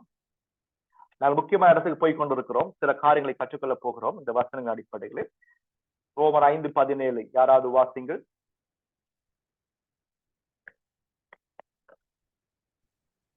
அல்லாமலும் ஒருவனுடைய மீறுதலினாலே அந்த ஒருவன் மூலமாய் மரணம் ஆண்டு கொண்டிருக்க, கிருபையின் பரிபூர்ணத்தை நீதியாகிய ஈவின் பரிபூர்ணத்தை பெறுகிறவர்கள் இயேசு கிறிஸ்து என்னும் ஒருவராலே ஜீவனை அடைந்து ஆளுவார்கள் என்பது அதிக நிச்சயமாமே. ஆமென். தேங்க்யூ. வசனம் சொல்லுது பாருங்க, ஆதாமுடைய மீறுதலினாலே அந்த ஒருவன் மூலமாய் மரணம் ஆண்டு கொண்டிருக்க, அதாவது மனிதனுடைய பிழை பாவத்தின் நிமித்தமாய் மரணம் ஆண்டு கொண்டிருக்க கண்ட்ரோல் பண்ணுச்சுன்னு சொன்னா, அந்த மனிதனுடைய அந்த காரியம் அப்படி செஞ்சு சொன்னா, கிருபையின் பரிபூரணத்தையும் நீதி ஈவின் பரிபூரணத்தை பெறுகிறவர்கள், அதாவது இயேசு கிறிஸ்து மூலமாய் அந்த பரிபூரணத்தை, நீதியின் கிருபை மூலமாய் பெற பரிபூரணத்தை பெறுவர்கள் எப்படியா இயேசு கிறிஸ்து என்னும் ஒருவராலே ஜீவனை அடைந்து ஆளுவார்கள் என்பது அதிக நிச்சயம். அப்ப பாவத்துக்கு அவ்வளவு வல்லமை இருந்தால் அதை மனிதர்களுடைய வாழ்க்கையை கண்ட்ரோல் பண்றதுக்கு, மனிதனுடைய வாழ்க்கையை ஆளுகை செய்வதற்கு, அவருடைய கிருபையை பெறுகிறவர்களுக்கு, அவருடைய நீதி ஈவாகிய பரிபூரணத்தை பெறுவர்களுக்கு இவ்வளவா இயேசு கிறிஸ்து மூலமாய் ஆள முடியும் என்பதை குறித்து காத்து கொடுத்து பவுல் தெளிவாக சொல்லுகிறார். இந்த பவுலுடைய இந்த ரோமர் புத்தகம் மிகவும் தெளிவானது. பவுலுடைய இந்த ரோமர் புத்தகத்தை நீங்க பார்க்கும் போது 3ஆம் அதிகாரம், 4ஆம் அதிகாரம், 5ஆம் அதிகாரம், 6ஆம் அதிகாரம் மிக முக்கியமானது. ஒரு மனிதன் கிருபையினால் ரட்சிக்கப்படும் பொழுது அவனுடைய வாழ்க்கை அவன் நீதிமானாக்கப்படுகிறான். நீதிமானாக்கப்படுகிற அந்த நிலை, தேவன் எதிர்பார்க்கும் நிலையை அடையும் பொழுது அவனுடைய வாழ்க்கை இப்போது மரணத்தின் அடிப்படையில் அல்ல, பாவத்தின் அடிப்படையில் அல்ல இப்போது ஆண்டு கொள்ளப்படுகிறது, நீதியின் அடிப்படை. ஆகவே தான் பவுல் 6ஆம் அதிகாரம் வரும் பொழுது ஒரு வசனத்தை சொல்லுகிறார். என்ன சொல்லுகிறார் என்றால், பாருங்க இந்த வசனத்தை வாசிப்போம். 11ஆம் வசனத்தை வாசிங்கள். பாருங்கள், இப்போ நீதிமானாக்கப்பட்டிருக்கிறீங்க. நீங்க இப்ப நீதிமானாக்கப்பட்டிருக்கிறபடியினாலே, இப்ப நீதிமானா இருக்கிற நீங்க, பவுல் இந்த 6ஆம் அதிகாரம் 1வது காரியத்திலே வாசிப்போம், நாங்க தர வாசிப்போம். இந்த வசனத்தை வாசிப்போமே. பாருங்க, இப்ப நீங்க நீதிமான், ரைச்சஸ், ரைட், வாசிங்க. அப்படியே நீங்கள் உங்கள் பாவத்துக்கு மரித்தவர்களாகவும் நம்முடைய கர்த்தராகிய இயேசு கிறிஸ்துவுக்குள் தேவனுக்கென்று பிழைத்திருக்கிறவர்களாகவும் எண்ணிக்கொள்ளுங்கள். போதும். பாருங்க, பவுல் சொல்லுகிறார், இப்ப நீங்க நீதிமான், சரியா? முந்தி நீங்க பாவத்துல இருந்தீங்க, பாவம் உங்களை கண்ட்ரோல் பண்ணுச்சு, ஆகவே நீங்க நினைச்ச மாதிரி வாழ்ந்தீங்க, அதுதான் உங்களை கண்ட்ரோல் பண்ணுச்சு. ஆனா இப்ப பவுல் என்ன சொல்லுகிறார், 6ஆம் அதிகாரம் வரும்போது என்ன சொல்லுகிறார், இப்ப முந்தி நீங்க பாவத்துக்கு மறைச்சிருந்தீங்க, ஆகவே அது உங்களை கண்ட்ரோல் பண்ணுச்சு. இப்ப நீங்க கர்த்தராக இயேசு கிறிஸ்துவுக்குள் தேவனுக்காக பிழைத்து இருக்கிறீர்கள் என்று யோசிங்க. ஆகையால் இப்ப நீங்கள் தேவனுக்காக நீதிமானா இருக்கிறபடியினாலே இப்ப 12ஆம் வசனம் சொல்லுகிறது, என்ன சொல்லுகிறது? ஆகையால் நீங்கள் சரீர இச்சைகளின்படி பாவத்திற்கு கீழ்ப்படியத்தக்கதாக சாவுக்கேதுவான உங்கள் சரீரத்தில் பாவம் ஆளாதிருப்பதாக. வசனம் சொல்லுகிறது, இப்ப நீங்க நீதிமானா இருக்கிறபடியினாலே, இப்ப தேவனுக்குள்ளாக நீங்க பிழைத்திருக்கிறபடியினால், இயேசு கிறிஸ்துவின் மூலமாக நீங்கள் தேவனுக்குள்ளாய் நீதிமானாக்கப்பட்டபடியினாலே, இப்ப ஆட்டோமேட்டிக்லி உங்களுடைய சரீரத்துல என்ன செய்ய முடியாது? பாவத்துக்கு எந்த விதமான கண்ட்ரோலும் கிடையாது, பாவத்துக்கு எந்த விதமான அதிகாரம் கிடையாது. சொல்றது, ஆகையால் நீங்கள் சரீர இச்சைகளின்படி பாவத்துக்கு கீழ்ப்படியத்தக்கதான சாவுக்கேதன் உங்கள் சரீரத்தில் பாவம் ஆளாதிருப்பதாக. அர்த்தம் என்ன சொன்னா, இப்ப நீங்க முந்தி அப்படி இருந்தீங்க, ஆமா, நீங்க அப்படிப்பட்ட ஒரு சூழ்நிலை, அநீதியான காரியத்துக்குள்ள இருந்தீங்க, அநீதியா வாழ்ந்தீங்க. ஆனா இப்ப நீங்க என்ன செய்யுங்க? நீங்கள் அவருக்குள்ள நீதிமானாக்கப்பட்டபடியினாலே பாவம் என்கிற காரியம் உங்கள் சரீரத்தை ஆளுகை செய்ய முடியாது. அதாவது பாவம் என்கிற காரியம் உங்கள் சரீரத்தை ஆளுகை செய்ய முடியாது. அந்த ரைட் அந்த சரீரத்துக்கு இப்ப இல்ல. அதான் உண்மை. அந்த காரியம் இப்ப இல்ல. ஒரிஜினலா நீங்க ஆரம்பத்துல அப்படி இருந்தீங்க, ஆனா இப்ப அந்த காரியம் இப்ப இல்ல. நீங்க இப்ப நீதிமான். ஆகவே தான் 14ஆம் அதிகாரம் 14ஆம் வசனம் 6:14 பாருங்க. சரி, ஓகே, நாங்கள் இந்த 13ஐயும் நாங்க வாசிச்சுட்டு 14ஐயும் வாசிங்க, பரவாயில்ல, 13ஐயும் வாசிங்க. நீங்கள் உங்கள் அவயவங்களை அநீதியின் ஆயுதங்களாக பாவத்திற்கு ஒப்புக்கொடாமல் உங்களை மரித்தோரிலிருந்து பிழைத்திருக்கிறவர்களாக தேவனுக்கு ஒப்பு கொடுத்து உங்கள் அவயவங்களை நீதிக்குரிய ஆயுதங்களாக தேவனுக்கு ஒப்பு கொடுங்கள். ஓகே, நீங்கள் போதும். பவுல் என்ன சொல்லுகிறார்? இப்ப நீங்க நீதிமான். சரி, இப்ப நீதிமானா நீங்க ஆரம்பத்துல நீங்க பாவத்துல இருக்கும் பொழுது உங்களுடைய சரீரத்தின் அவயவங்களை நீங்கள் அநீதிக்கு ஒப்பு கொடுத்திருந்தீங்க, சரியா? அநீதியான கண்காத்தான் சொல்றாரு. என்ன சொல்ற? இப்ப நீங்க நீதிமானா இருக்கிறீங்க. அதாவது உங்கள் அவயவங்கள் ஆரம்பத்தில் நீங்க செஞ்ச அநீதியின் ஆயுதங்களாக இப்ப உங்களுக்கு செய்ய முடியாது. இப்ப நீங்க என்ன செய்யுங்க? அநீதியின் ஆயுதங்களை ஒப்பு கொடுக்காமல் உங்களை மரித்தோரிலிருந்து பிழைத்தற்குள்ளாக தேவனுக்கு ஒப்பு கொடுத்து உங்கள் அவயவங்களை நீதிமானுக்குரிய காரியங்களை செய்கிறதாய் தேவனுக்கு ஒப்பு கொடுங்கள்.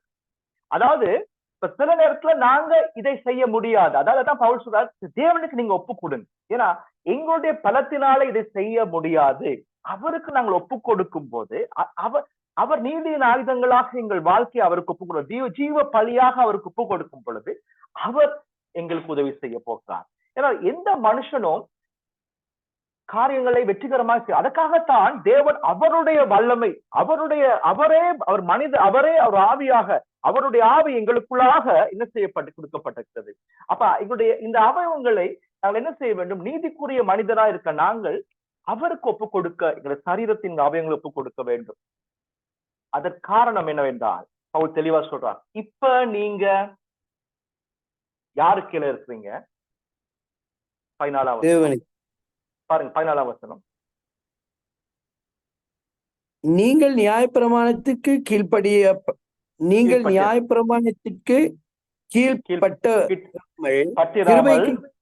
கீழ்ப்படியால் பாவம் உங்களை மேற்கொள்ள மாட்டாது.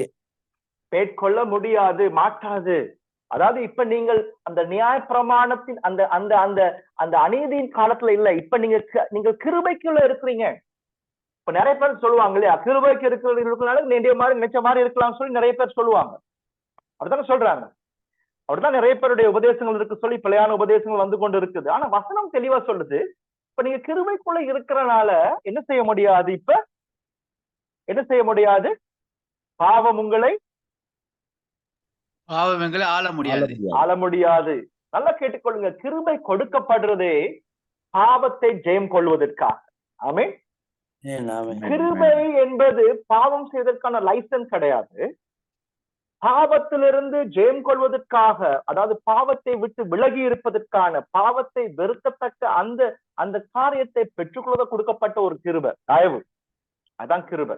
அப்ப பவுல் தெளிவா சொல்றாரு, கிருபைக்குள்ள நீங்க இருக்கிறீங்க. இப்ப கிருபைக்குள்ளாக நீங்க நீதிமானாக்கப்பட்டு இருக்கிறீங்க. இப்ப நீங்க கிருபைக்குள்ள இருக்கிறனால என்ன செய்ய முடியாது? பாவம் உங்களை மேற்கொள்ள முடியாது. மேற்கொள்ள மாட்டாது என்று சொல்லி சொல்லப்பட்டிருக்கிறார். ரைட். இப்ப உங்களுக்கு புரிகிறது இந்த வசனத்தின் அடிப்படையிலே நாங்கள் எங்களுடைய வாழ்க்கையானது கிருபைக்குள்ள இருக்கிறபடியினாலே பாவம் கிருபைக்குள்ளாக இருக்கிற அதாவது கிருபைக்குள்ளாக நீதிமானாக்கப்பட்டிருக்கிறபடியினாலே இப்ப பாவமானது எங்களை மேற்கொள்ள அதிகாரம் இல்லை, பாவத்துக்கு அதிகாரம் இல்லை. சரியா? இப்ப நீங்கள் நீதிமான் என்பால் நீதிக்குரிய கனிகளை கொடுக்க வேண்டும். உதாரணம் சொல்றேன், ஆப்பிள் மரத்துல இருந்து என்ன கனி வரும்?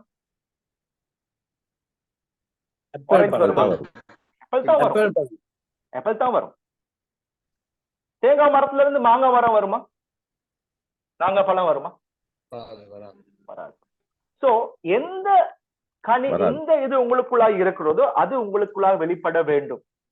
அப்ப மிக தெளிவாய் சொல்லுகிறது, நீங்கள் எப்படியா இருக்கிறீங்களோ அப்படித்தான் உங்களுடைய கனி வெளியே வரப்போகுது.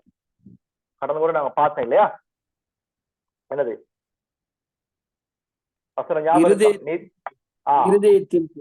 நினைவு எப்படியோ அப்படி இருக்கு. அப்ப உங்களுடைய வாழ்க்கையிலே நீங்கள் எப்படிப்பட்டவர் என்ற அடிப்படையில் தான் உங்களுடைய கனி வெளிப்பட போகிறது. அப்ப உங்களுடைய வாழ்க்கை நீங்கள் நீதிமான் என்றால் நீதிக்குரிய கனிகளை கொடுக்க வேண்டும். ஆமா, ஆரம்பத்தில் நாங்கள் அநீதியா இருந்தோம், பாவத்துக்குள்ள இருந்தோம், பாவத்தான் காரியங்களை செய்தோம், உலக ரீதியாக காரியங்கள் செய்தோம். ஆனா இப்ப நீங்க என்ன செய்றீங்க? நீங்கள் நீதிக்கு கீழ்பட்டு இருக்கிறீங்க. பாருங்க, அந்த அதே அதிகாரத்துல என்ன சொல்லுகிறார் பாருங்க. அடுத்த வசனம் என்ன சொல்லுகிறார்? 15ஆம் வசனம் வாசிங்க. முக்கியமான வசனங்கள். இதனால் என்ன, நாம் நியாயப்பிரமாணத்திற்கு கீழ்பட்டிராமல் கிருபைக்கு கீழ்பட்டிருக்கிறபடியால் பாவம் செய்யலாமா? கூடாதே. வசனம் சொல்லுகிறது பாருங்க, இப்ப தெளிவா இருக்குது. இதனால என்ன? நிறைய பேர் சொல்றாங்க, நாங்க இப்ப கிருபையின் கீழே இருக்கிறோம், அதனால நாங்க நினைச்ச மாதிரி வாழலாம், நினைச்ச மாதிரி இருக்கலாம், கடவுள் எல்லாத்தையும் மன்னிக்கிறாரு. வசனம் தெளிவாய் சொல்லுகிறது, கிருபை கொடுக்கப்பட்டதே பாவத்தை ஜெயம் கொடுப்பதற்காக, பாவத்திலிருந்து விடுதலை பெறுவதற்காக. ஆமே, பாவம் கிருபைக்குள்ள இருக்கிறனால பாவம் செய்ய முடியுமான்னு கேட்டா வேதம் தெளிவாய் சொல்லுகிறது, செய்ய முடியாது, கூடாது. நிறைய பேர் அதை அட்வான்டேஜா எடுத்துக்கொள்றாங்க. கிருபைக்குள்ள இருக்கிறனால பாவம் செய்ய நினைக்கிறாங்க. ஆனா வசனத்துல கிருபை கொடுக்கப்பட்டது பாவத்தை ஜெயம் கொள்வதற்காக, அதாவது அதை மேற்கொள்வதற்காக, பாவத்தை விட்டு விலகி இருப்பதற்காக. இந்த கிருபை பெற்றவர்கள் அந்த ஜீவன் அவளுக்குள்ள இருக்கப்படினால் பாவம் என்கிற காரியம் அவளுக்கு ஆட்டோமேட்டிக்கலி அவர்கள் அந்த பாவத்துக்குரிய காரியம் இல்லை, அவர்களுக்குள்ள அந்த டிஎன்ஏ கிடையாது. பாவம் செய்து கிருபைக்குள்ள இருக்கிறவர்களுக்கு பாவம் செய்யறதுக்கான அந்த காரியம் இல்லை. பாவத்துக்குள்ள அனுமதி கிடையாது. ஆகவே நீதிமானாய் இருக்கிறவர்கள் நீதிக்குரிய காரியங்கள் வெளிப்படுத்த வேண்டும். பாருங்க, இந்த 16ஆம் வசனம் தான் ரொம்ப முக்கியமான. எல்லாரும் நீங்க இதை கவனமா பாருங்க, இது முக்கியமான காரியம். இதைத்தான் நான் சொல்ல விருப்பப்படுறேன். 16ஆம் வசனம், சரியா? 16ஆம் வசனத்தை நீங்க கவனமா கேளுங்க, இதுதான் முக்கியமானது. இப்ப நீங்க நீதிமானா இருக்கிறீங்க, சரியா? நாங்க எல்லாரும் நீதிமான். இயேசு கிறிஸ்துவை யாரெல்லாம் ஏற்றுக்கொள்கிறார்களோ அவரெல்லாம் நீதிமானா இருக்கிறாங்க. அவர் தேவனுடைய பிள்ளைகளா இருக்கிறாங்க. இந்த வசனத்தை தெளிவா வாசிங்க, சரியா? இப்ப நான் புரிய போது, நீதிமானுடைய வாழ்க்கையிலே அவன் எதற்கு அடிமையாக தன்னை ஒப்பு கொடுக்கிறானோ அதற்கு அடிமையா இருக்க போறான். அதாவது நீதிமானா இருந்தாலும் அவனுக்கு தீர்மானிக்க முடியும், இன்னும் சுய தீர்மானம் எடுக்க முடியும். பாருங்க, வசனத்தை வாசிப்போம், வாசிங்க பார்ப்போம். இதில் முக்கியமான பாயிண்ட், இது முக்கிய கடைசி கட்டத்துக்கு முதல் இருக்கிறோம். கொஞ்சம் வாசிங்க பாஸ்டர். மரணத்துக்கு ஏதுவான பாவத்துக்கானாலும் நீதிக்கு ஏதுவான கீழ்ப்படிதலுக்கானாலும் எதற்கு கீழ்ப்படியும்படி உங்களை அடிமைகளாக ஒப்பு கொடுக்கிறீர்களோ அதற்கே கீழ்ப்படுகிற அடிமைகளாயிருக்கிறீர்கள் என்று அறியீர்களா? ஆமென். சரி, நான் இந்த வசனம் ரொம்ப முக்கியமானது. ஓகே, இப்ப ஆஃப் பண்ணுங்க பாக்கலாம். Okay, right. இது வசனம் ரொம்ப முக்கியமானது. மரணத்துக்கு ஏதுவான பாவத்துக்கானாலும் நீதியை கொண்டு வருகிற கீழ்ப்படிதலுக்கானாலும் எதற்கு கீழ்ப்படியும்படி உங்களை அடிமைகளாக ஒப்பு கொடுக்கிறீர்களோ அதற்கு கீழ்ப்படுகிற அடிமைகளா இருக்கு என்று அறியீர்களா? இது முக்கியமானது. இப்ப நீங்க நீதிமான்டா, நாங்கெல்லாம் நீதிமான்டா, நான் நீதிமானா இருந்தாலும் நாங்கள் தீர்மானிக்க முடியும், நாங்கள் 2 விதமான காரியத்துக்கு கீழ்ப்படுவதற்கு ஒப்பு கொடுப்பதற்கு. ஒன்று மரணத்தை கொண்டு வருகிற பாவத்துக்கானாலும் நீதியை கொண்டு வருகிற கீழ்ப்படிதலுக்கானாலும் எதற்கு கீழ்ப்படுகிறோம் என்று நீங்கள் தீர்மானிக்க முடியும். நல்லா கேட்டுக்கொள்ளுங்க, ரொம்ப முக்கியமான பாயிண்ட். நிறைய பேருக்கு கேள்வி இதுதான். நிறைய பேருக்கு நாங்க கடவுளுடைய பிள்ளைகள், நாங்க கடவுளுடைய பிள்ளையா இருக்கிறோம், இன்னொரு பாடம் இருக்குது. சரி, அது அது அது வேற பாடம், அதையும் சொல்லித்தரான், இப்ப இல்ல. இன்னைக்கு நாங்க நீதிமானா இருக்கிற மனிதனுக்கு தீர்மானம் எடுக்க முடியும். அதாவது அவன் எதற்கு தன்னை மரணத்தை உண்டு பண்ணும் பாவத்துக்கு தன்னை கீழ்ப்படுத்த போகிறானா, அல்லது நீதியை உண்டு பண்ணும் தேவனுக்கு கீழ்ப்படிய போகிறானா என்பதை அவன் தீர்மானிக்க முடியும். நான் கேட்கிறேன், பாவத்துக்கு கீழ்ப்படியும் பொழுது, ஒரு மனிதனுடைய வாழ்க்கையில பாவத்துக்கு கீழ்ப்படியும் பொழுது அவனுடைய வாழ்க்கையில யாருக்கு அவனுடைய வாழ்க்கை அடிமையாக ஒப்பு கொடுக்கிறான்? சாத்தானுக்கு. அதாவது பாவம் என்ன செய்கிறது? பாவம் என்ன செய்கிறது? தேவனுடைய உறவிலிருந்து எங்களை பிரிக்கிறது. அதாவது தேவனுடைய அந்த தேவனோடு இருக்கிற உறவை விட்டு அந்த பாவமானது எங்களை பிரிக்கிறது. தேவன் அவர் எங்களோட தான் இருக்காரு, ஆனா நாங்க பிரிகிறோம். நல்லா கேட்டுக்கொள்ளுங்க, தேவன் இருக்கிறாரு, நாங்கள் பிழை செய்யும் போது நாங்கள் பிரிவடைகிறோம். அவர் எங்களோட தான் இருக்கு, ஆனா நாங்கள் பிரிவடைகிறோம். அப்ப நாங்கள் பிரிவடையும் பொழுது நாங்கள் யார் பக்கம் போகிறோம்? சாத்தானுடைய பக்கம் போறோம். பாருங்க, வசனம் தெளிவா சொல்லுது, நாங்கள் நீதிமான் தான், ஆனா நீதிமானா இருந்தாலும் நாங்கள் எங்களுடைய வாழ்க்கையில பாவத்துக்கு எதற்கு, பாருங்க வசனம் சொல்லுது, எதற்கு கீழ்ப்படியும்படி உங்களை அடிமைகளாக ஒப்பு கொடுக்கிறீர்களோ. 2 ஆப்ஷன்ஸ் இருக்குது. நீதிமானா இருந்தால் 2 ஆப்ஷன்ஸ் இருக்குது. ஒன்று மரணத்தை உண்டு பண்ணும் பாவத்துக்கு நீங்கள் உங்களை அடிமையா ஒப்பு கொடுக்கலாம், அல்லது நீதியை கொடுக்கிற கீழ்ப்படிதலுக்கு. அப்ப 2 ஆப்ஷன்ஸ் எப்போதுமே இருக்கும். வசனம் சொல்லுது, எதற்கு கீழ்ப்படியும்படிக்கு உங்களை அடிமைகளாக நீங்கள் ஒப்பு கொடுக்கிறீர்களோ அதற்கே கீழ்ப்படுகிற அடிமைகளா இருக்கு என்று அறிவிக்கலாம். அப்ப நாங்க எங்க வாழ்க்கையில நீதிமானா இருந்தாலும் எங்க வாழ்க்கையில நாங்க எதற்கு நாங்கள் ஒப்பு கொடுக்கிறோமோ, எங்களை வாழ்க்கையை கீழ்ப்படுத்துறதுக்கு, பாவத்துக்கு பிழை செய்வதற்கு, தேவன் விரும்பாத காரியத்துக்கு நாங்கள் ஒப்பு கொடுத்தால் நாங்கள் யாருக்கு அடிமையா இருக்கிறோம்? பிசாசுக்கு அடிமையா இருக்கும்.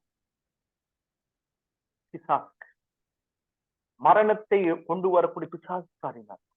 ஆனா நாங்கள் கீழ்ப்படிதலுக்காக நாங்கள் எங்களை ஒப்பு கொடுக்கும் பொழுது, எங்களுடைய வாழ்க்கையை ஜீவ பலியா ஒப்பு கொடுக்கும் போது யாருக்கு அடிமையா இருக்கும்? தேவனுக்கு அடிமையா இருக்கும். தேவனுக்கு. நல்லா கேட்டுக்கொள்ளுங்க. நான் போன முறைக்கு பாடத்துல சொல்லி கொடுத்தேன், நீங்க யாருக்கு உங்களை அடிமையாக ஒப்பு கொடுப்பீங்களோ அதற்கு கீழ்ப்படிய அடிமையா இருக்க போறீங்கன்னு அறியீர்களா என்று பவுல் சொல்லுகிறான். சரியா? வசனம் சொல்லுகிறது,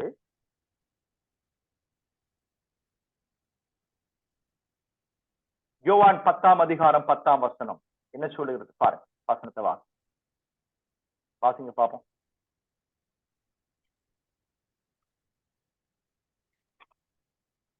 திருடன் திருடவும் கொல்லவும் அழிக்கவும் வருகிறானே அன்றி வேறொன்றுக்கும் வரான். நானோ அவர்களுக்கு ஜீவன் உண்டாக்கவும் அது பரிபூர்ணப்படவும் வந்தேன். ஆமென். பாஸ்டர்ஸ் நல்லா கேட்டுக்கொள்ளும்.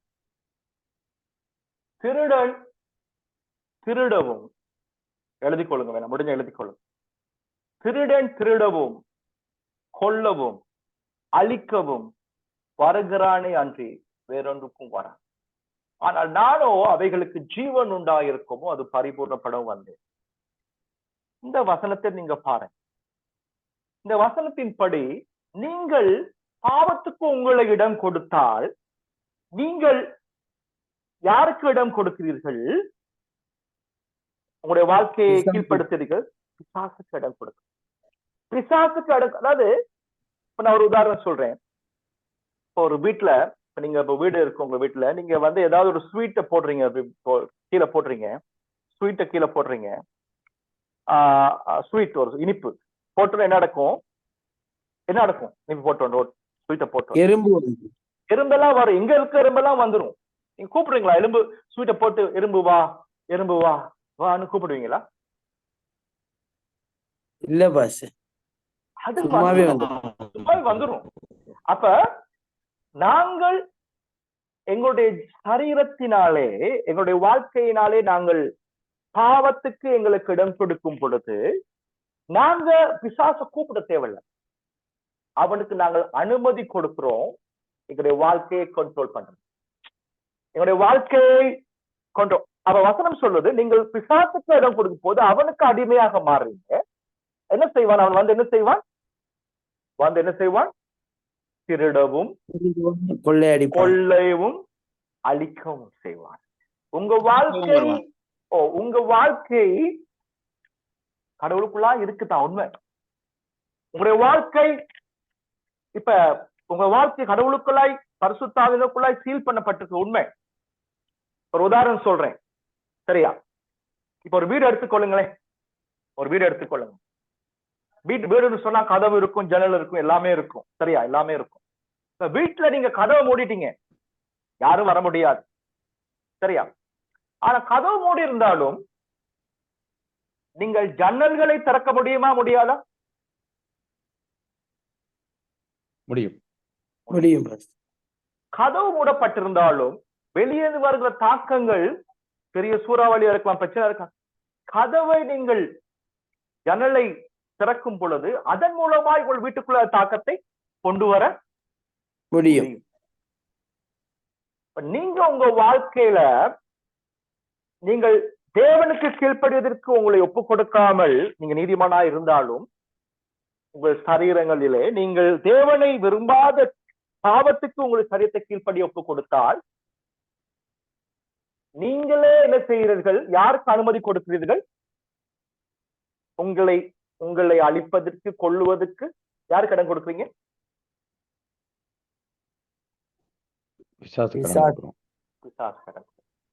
அவனுக்கு இடம் கொடுத்தோம் சொன்னா அவன் எங்களுடைய வாழ்க்கையை திருட போறான், எங்களுடைய சந்தோஷத்தை திருட போறான், எங்களுடைய மகிழ்ச்சியை திருட போறான், எங்கள் குடும்பத்தின் நன்மையை திருட போறான், அவன் எங்களை அழிக்க போறான், எங்களுடைய ஊழியத்தை அழிக்க போறான், அவன் எங்களுடைய வாழ்க்கையை அவன் இல்லாத ஒரு இடத்துக்கு கொண்டு போக போறான். இன்னைக்கு நிறைய பேர் நினைக்கிறாங்க, நாங்க கிறிஸ்துக்குள்ள இருந்தப்படியா கிறிஸ்துகளை ஆமா, அவர் பாதுகாக்கிறார் உண்மை, அவர் எங்களோடு இருக்காரு. ஆனால் அந்த பிள்ளைகள் என்ன செய்கிறது? நாங்களே அவரை விட்டு விலகி போவதற்கு ஏதுவா இருக்கு. அப்போது நாங்க விலகி போகும்போது நாங்க யாருக்கு எங்களை இடம் கொடுக்கிறோம்? எங்களை அடிக்கிறவனுக்கு, திருடனுக்கு, பிசாசுக்கு இடம் கொடுக்கிறோம். அவன் வந்து எங்களை என்ன செய்வான்? அந்த வசனம் சொல்லுகிறது, நீங்கள் கீழ்ப்படுத்த இடம் கொடுக்கும் போது அது உங்களுக்கு நீதிக்கேனுவான காரியங்களை செய்ய போகும். அப்ப அதான் வசனம் 18ஆம் வசனம் சொல்லுது. என்ன சொல்லுது சொன்னா பாருங்க, ரோமர் 6:18 வசனத்தை வாசிங்க. பாவத்தினின்று நீங்கள் விடுதலை ஆக்கப்பட்டு நீதிக்கு அடிமைகளாகினீர்கள். உங்கள் மாம்ச பலவீனமாய் இருந்தது நிமித்தம் மனுஷர் பேசுகிற பிரகாரம் பேசுகிறேன். அக்கிரமத்தை நடப்பிக்கும்படி முன்னே நீங்கள் உங்கள் அவயவங்களை அசுத்தத்திற்கும் அக்கிரமத்திற்கும் அடிமைகளாக ஒப்பு கொடுத்தது போல இப்பொழுது பரிசுத்தமானதை நடப்பிக்கும்படி உங்கள் அவயவங்களை நீதிக்கு அடிமைகளாக ஒப்பு கொடுங்கள். ஆமென். பாருங்க, வசனம் தெளிவா சொல்றது. இப்ப நீங்க வந்து ஆரம்பத்துல இருந்த மாதிரி கிடையாது. இப்ப நீங்க நீதிமான இருந்தா உங்களுடைய சரீரங்களை பரிசுத்தத்துக்கு தான் ஒப்பு கொடுக்கணும். ஆனா உங்களுக்கும் அந்த ஆப்ஷன் இருக்குது, நீங்க எதுக்கு ஒப்பு கொடுக்கலாம்னு சொல்லி. நீங்க மரணத்தை கொண்டு வருகிற பாவத்துக்கு ஒப்பு கொடுக்க போறீங்களா கீழ்ப்படியாமைக்கு? ஆனால் நீதியை கொண்டு வருகிற, ஜீவனை கொண்டு வருகிற கீழ்ப்படிதலுக்கு ஒப்பு கொடுக்க போறீங்களா? நீங்கள் நீதிக்கு ஒப்பு கொடுக்கும் பொழுது உங்களுடைய சரீரத்தை அவர் உங்களுக்கு ஜீவனை தரமாட்டார். அந்த ஜீவன் பரிபூரணப்பட்டு உங்கள் மூலமாய் அநேக செழிப்புகளை, அநேக காரியங்களை செய்ய போகிறார். நான் சொல்றேன், ஊழியக்காரர்களாக நாங்க கவனமா இருக்கணும். நாங்க கடவுளோட ஊழியக்காரர்கள் தான், நாங்க ஆண்டவருக்காக ஊழியம் செய்யறோம் தான், நிறைய காரியம் செய்யறோம். ஆனா எங்க வாழ்க்கை, எங்களுடைய சரீர அவயவங்கள் தேவனுக்காக வாழும் பொழுது 2 ஆப்ஷன்ஸ் எப்போதுமே எங்களுக்கு இருக்கும். பெரிய சோதனை தான். எங்களுடைய வாழ்க்கை, எங்களுடைய சரீரம், எங்களுடைய வாழ்க்கையினூடாக நாங்கள் யாருக்கு எங்களை ஒப்பு கொடுக்கிறோம்? ஜீவனை கொண்டு வருகிற இயேசு கிறிஸ்துவுக்கு எங்களை ஒப்பு கொடுக்கிறோமா? அவருக்கு கீழ்ப்படிந்து இருக்கிறோமா? அல்லது எங்களுக்கு அழிவை கொண்டு வருகிற அந்த எங்களை அழிக்க பார்த்து கொண்டிருக்கிற பிசாசுக்கு எங்களை ஒப்பு கொடுக்கிறோமா? ஒப்பு கொடுக்கும் போது பிசாசு அவன் எங்களுடைய வாழ்க்கையை அழிக்க முற்படுவான். அவன் எங்களுடைய வாழ்க்கையை அழிக்கவும் கொல்லவும் திருடவும் வருகிறான் வசனம் சொல்லுகிறது. ஒரு உதாரணத்தை சொல்லுகிறேன். பாருங்க, பிசாசுக்கு நாங்கள் இடம் கொடுத்தால் எப்படிப்பட்ட சூழ்நிலை மாறும் என்று இந்த காரியம் இந்த நபருடைய வாழ்க்கை சொல்லுகிறது. நாங்கள் எல்லாம் திருப்பிக் கொள்வோம். மார்க்கு சுவிசேஷ புத்தகம் 5ஆம் அதிகாரம் 13ஆம் வசனம். எல்லாரும் திருப்பிக் கொள்வோம். மார்க்கு சுவிசேஷ புத்தகம் 5ஆம் அதிகாரம் 13ஆம் வசனம். இந்த சம்பவத்தை நீங்கள் பார்க்கும் பொழுது, ஒரு மனிதனுடைய வாழ்க்கையிலே அவர் பிசாசுக்கு தன்னை ஒப்பு கொடுக்கும் பொழுது, தன்னுடைய வாழ்க்கையை பிசாசுக்கு கிரியை செய்வதற்கு அனுமதிப்பதன் மூலமாய் அவருடைய வாழ்க்கை எப்படிப்பட்ட சூழ்நிலைக்கு போகிறது என்பது வேற உதாரணங்கள் இருந்து நான் இந்த மனிதனுடைய உதாரணத்தை கொண்ட மூலமாய் ஒரு காரியத்தை சொல்லிக் கொடுக்க விரும்புகிறேன். பாருங்கள், வசனத்தை வாசிப்போம். இந்த வசனத்தை நாங்கள் தெளிவாக வாசிப்போம். 5ஆம் அதிகாரம் 1வது வசனத்திலிருந்து பாருங்க. அவர்கள் முதலாம் வசனத்தை வாசிங்கள். பின்பு அவர்கள் கடலுக்கு அக்கறையில் உள்ள கதனேயருடைய நாட்டில் வந்தார்கள். அவர் படவிலிருந்து இறங்கின உடனே அசுத்த ஆவியுள்ள ஒரு மனுஷன் பிரேத கல்லறையில் இருந்து அவருக்கு எதிராக வந்தான்.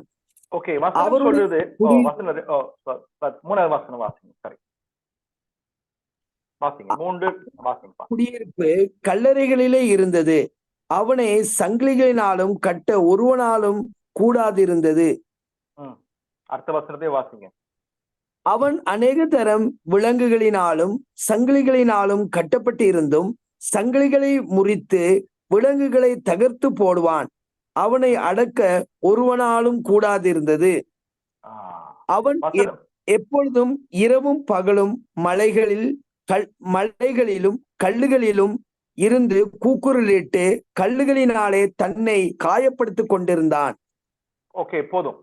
பாருங்க, வசனம் சொல்லுது, ஒரு மனிதனுடைய வாழ்க்கையிலே பிசாசுக்கு இடம் கொடுத்தால் அவருடைய வாழ்க்கை எப்படிப்பட்ட சூழ்நிலையை மாறும் என்று வசனம் சொல்லுகிறது.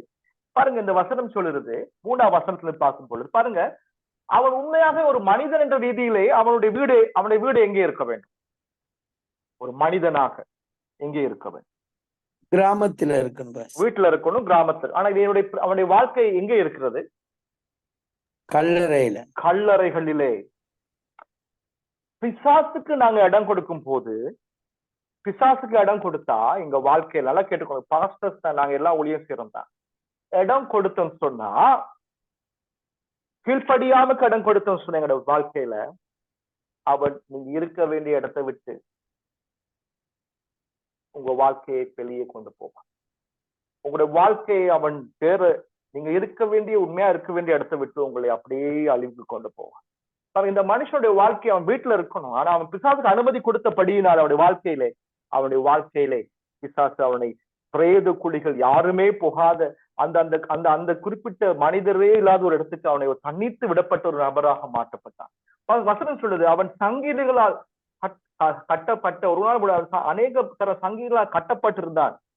பாருங்க, இந்த வசனம் சொல்லுது, அவனுடைய வாழ்க்கை கட்டப்பட்ட ஒரு சூழ்நிலை. அவனை ஒன்றுமே செய்ய முடியாது. அவனால அது காரணம், அவன் பிசாசு அவனை கட்டி வச்சிருக்குது. அவனுடைய வாழ்க்கையிலே அவனுடைய ஒரு மனிதனாக அவனுக்கு செய்ய வேண்டிய எல்லா காரியத்தை விட்டு அவனுக்கு கட்டப்பட்ட நிலையில இருக்கிறான். அப்படிப்பட்ட நிலையிலே பாருங்க, வசனம் சொல்கிறது, அவன் இரவும் பகலும் எப்பொழுதும் கல்லறைகள் என்ன செய்கிறானா, மலைகளும் இருந்து கொண்டு கூக்குரலிட்டு கல்லுகளினாலே அவனை காயப்படுத்திக் கொள்றான். அவனை அழித்துக் கொள்ற நிலைமைக்கு வந்து விட்டான். மிக முக்கியமானது. பிசாசுக்கு நாங்க இடம் கொடுத்தோம் சொன்னா, இந்த மனிதன் நல்ல ஒரு உதாரணம். திருடவும் கொல்லவும் அழிக்கவும் வருகிறான். பாருங்க, இவன் இடம் கொடுத்தபடியினால் இவனுடைய வாழ்க்கையில இருந்த இடத்தை இல்லாம போயிட்டு அவனுடைய வாழ்க்கை கட்டப்பட்ட சூழ்நிலை. அவனுக்கு இப்ப அவனுடைய வாழ்க்கையில அவனாகவே அவனை அழிச்சுக் கொள்ற அவனே அழிச்சுக் கொள்ற நிலைமை அவனுக்குள்ளாய் வந்து தொடங்கிறது. அவனுக்கு ஒரு சுய நினைவு கிடையாது. அவனை அழிச்சுக் கொள்றான். இரவும் பகலும் அவனுக்கு யாரும் பேசுறதுக்கு இல்லை. அவனே கத்தி கூத்தாடுறான். அவனுக்கு தனிமைப்படுத்தப்பட்ட நிலைமைக்கு போறான். சாதாரணமாய் வசனம் சொல்றது அவன் அவன் அவன் அவன் அவனுடைய சரீரத்திலே உடுப்பு இருக்கல சொல்லி. சாதாரணமாக யாருடைய வாழ்க்கையில உடுப்பு இருக்காது? மனுஷனுக்கா மிருகத்துக்கா? மிருகத்துக்கு. ஒரு மிருகத்துடைய நிலைமைக்கு மனிதனை கொண்டு வருகிறான். அதாவது அவனுடைய வாழ்க்கையிலே ஒரு மிருகத்தின் நிலைமைக்கு அவனை கொண்டு அழிப்பதற்கு, அவனுடைய வாழ்க்கையை சீரழிப்பதற்கு, அதாவது அவனை அழித்துக் கொள்வதற்கு, அவனுடைய சுய கட்டுப்பாட்டை இழந்து அவன் நினைச்சபடி வாழ்வதற்கு அவனை பிசாசு கண்ட்ரோல் பண்றான். பாஸ்டர்ஸ், ஊழியக்காரங்க நாங்க எல்லாம் ஆண்டவருக்கு ஊழியம் சொல்றோம். ஆனா நான் என்ன சொல்றேன்னு சொன்னா, ஆண்டவரோடு இருக்கார் உண்மை. ஆனால் நாங்கள் அவருக்கு இடம் கொடுக்காமல் எங்கள் வாழ்க்கை எங்களுடைய சொந்த இச்சைகளுக்கு, சொந்த காரியங்கள் இடம் கொடுக்கும் பொழுது, நாங்கள் பாவத்துக்கு இடம் கொடுக்கும் போது, தேவன் விரும்பாத இடம் கொடுக்கும் போது, நாங்கள் பிசாசுக்கு அனுமதிக்கிறோம் எங்கள் வாழ்க்கையை கண்ட்ரோல் பண்ணுவது. அவனுக்கு அனுமதிப்பதன் மூலமாய் இந்த மனிதனுடைய வாழ்க்கையை ஞாபகத்துக் கொள்ளுங்கள். அவன் என்ன செய்வான்?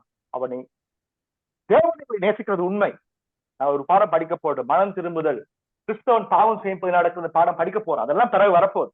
அதுக்கு முதலா சொல்லி வைக்கிறவங்களுக்கு, தேவன் எங்களுக்கு ஜீவனை தர விரும்புகிறார், பரிபூர்ணப்பட விரும்புகிறார். ஆனால் பிசாசுக்கு இடக்கப்படும் போது அவன் எங்களை அழிக்க, கொல்ல, எங்களை வீணாய்ப்படுத்த, எங்களை வெட்கப்படுத்த, எங்களை தனிமைப்படுத்த, எங்களுடைய வாழ்க்கையை நாங்களே கண்ட்ரோல் பண்ணாத படிக்க, எங்களை சுயநிலவற்ற நிலைமைக்கு எங்களை கொண்டு வருவார்,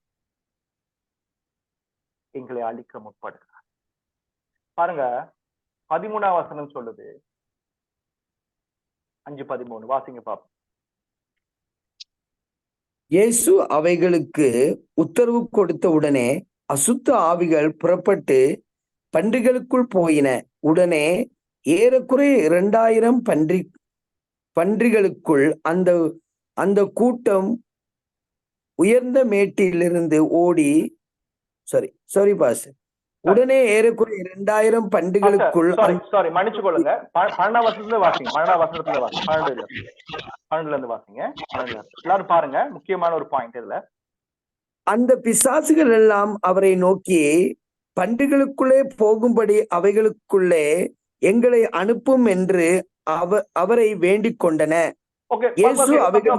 போதும். பாருங்க, பிசாசு என்ன செய்யுது? வேண்டிக் கொண்டன.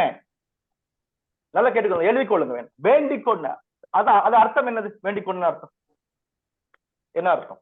விண்ணப்பிக்கிறது, கேட்கின்றது, பெர்மிஷன் கேக்குது. பெர்மிஷன் கேக்குது. அந்த பண்டிகளுக்குள்ள போறதுக்கு அனுமதி கேக்குது. நல்லா கேட்டுக்கொள்ளுங்க. நான் ஒரு பாடம் படிக்க போறோம், பிசாசுக்கு இருக்கிறதான அதிகாரம் என்னன்னு சொல்லி. அது இந்த பாடத்துல அடுத்த 2வது லெவல்ல வரும். அதுக்கான ஒரு அடிப்படையை நான் அடுத்த வாரத்துல செய்ய முடியும்னு நம்புறேன். உங்களுக்கு இருக்கிற அதிகாரம், அதாவது பிசாசு என்ன செய்ய, அந்த சரீரத்துக்குள்ள பண்டிகை சடத்துக்கு போறதுக்கு பெர்மிஷன் கேக். நல்லா கேட்டுக்கொள்ளுங்க, பாஸ்டர் ஸ்மார்ட். இந்த பூமியில பிசாசுக்கு ஒரு காரியத்தை செய்யணும்னு சொன்னா நிச்சயமா அனுமதி தேவை. நல்லா கேட்டுக்கொள்ளுங்க. அனுமதி யாரெல்லாம் கொடுக்கிறாங்களோ அவனுடைய வாழ்க்கையிலே அவன் கிரியை செய்யப்படும். அவருடைய வாழ்க்கையிலே கிரியை செய்து யாரெல்லாம் அனுமதி கொடுக்கிறார்களோ அந்த வாழ்க்கையிலே கிரியை செய்ய தொடங்குவார். ஏனென்றால் இந்த பூமியை பொறுத்த வரையிலே ஆவிகளுக்கு சட்ட ரீதியான அதிகாரம் கிடையாது. நான் அடுத்த கிழமை சொல்லித்தரேன் உங்களுக்கு. அடுத்த கிழமை ஒரு ரொம்ப இன்ட்ரெஸ்டிங்கான பாடம் வந்து படிக்க போறீங்க. உங்களுக்கு இருக்கிறதான பெரிய காரியம், பூமியில பிசாசு என்ன செய்யுது? அனுமதி எதிர்பார்க்கு. யார் அனுமதிக்கிறாங்க? அவருடைய வாழ்க்கையை வீரழிப்பதற்காக யார அனுமதிக்கிறாங்க? வசனம் சொல்லுது இல்லையா, 1 பேதுரு 5:8 என்ன சொல்லுகிறது? எவனை பிசாசு என்ன செய்ய, கர்ச்சிக்கிற சிங்கத்தை போல எவனை விழுங்கலாம் என்று வகை தேடி சுற்றி திரிந்து கொண்டிருக்கிறார். யாரு அனுமதிக்கிறாங்களோ அவங்களுடைய வாழ்க்கையை என்ன செய்வான்? கொல்லவும், அழிக்கவும், எடுக்கவும், வீணாக்கவும், எல்லாம் முடிஞ்சது எல்லாம் செய்வான். பாருங்க, அந்த பண்டிகளுக்குள்ள அனுமதி கட்டோடனே பண்டிகையுடைய வாழ்க்கை என்ன ஆச்சு? 13ஆம் வசனம் சொல்லுது, மலையிலிருந்து என்ன நடந்தது? மலையில அழித்து இருந்து அதாவது அனுமதி கொடுத்தா இறுதி சூழ்நிலை அழிவுதான், அழிவு. அப்ப நான் என்ன சொல்ல வரேன்னு சொன்னா, பாஸ்டர்ஸ்மார் கேட்டுக்கொள்ளுங்க, எங்க வாழ்க்கையில மிக மிக முக்கியமானது, மிக மிக முக்கியம்.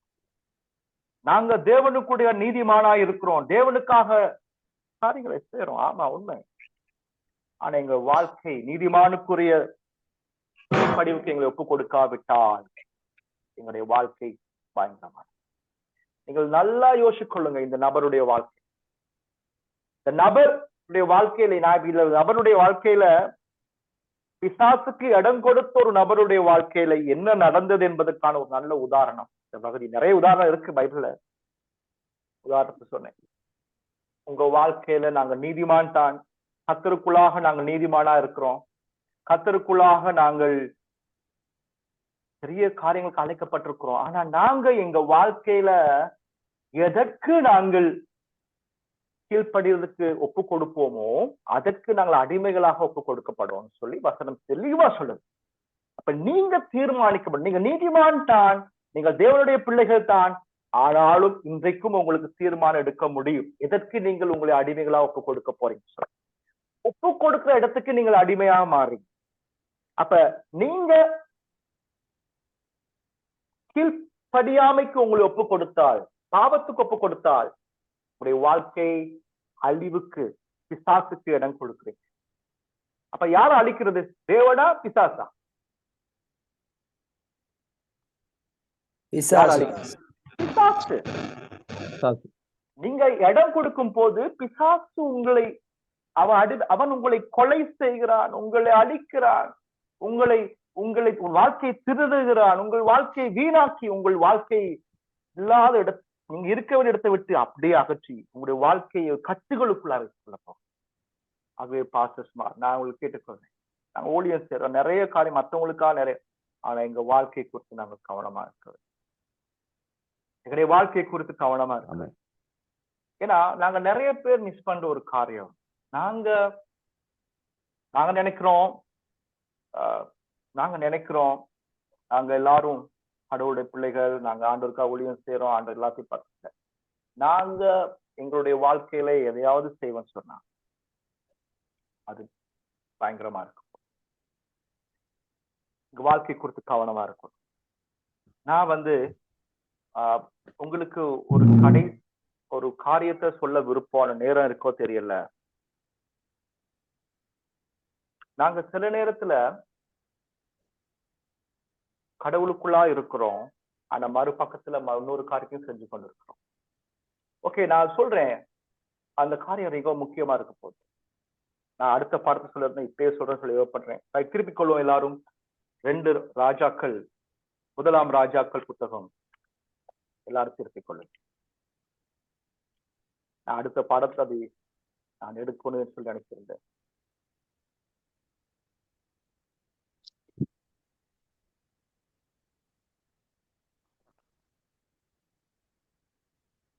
முதலாம் ராஜாக்கள் புத்தகம் 11ஆம் அதிகாரம்.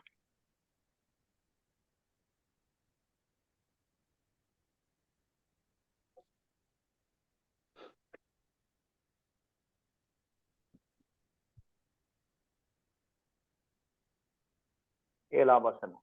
யாராவது தெளிவா வாசிங்க.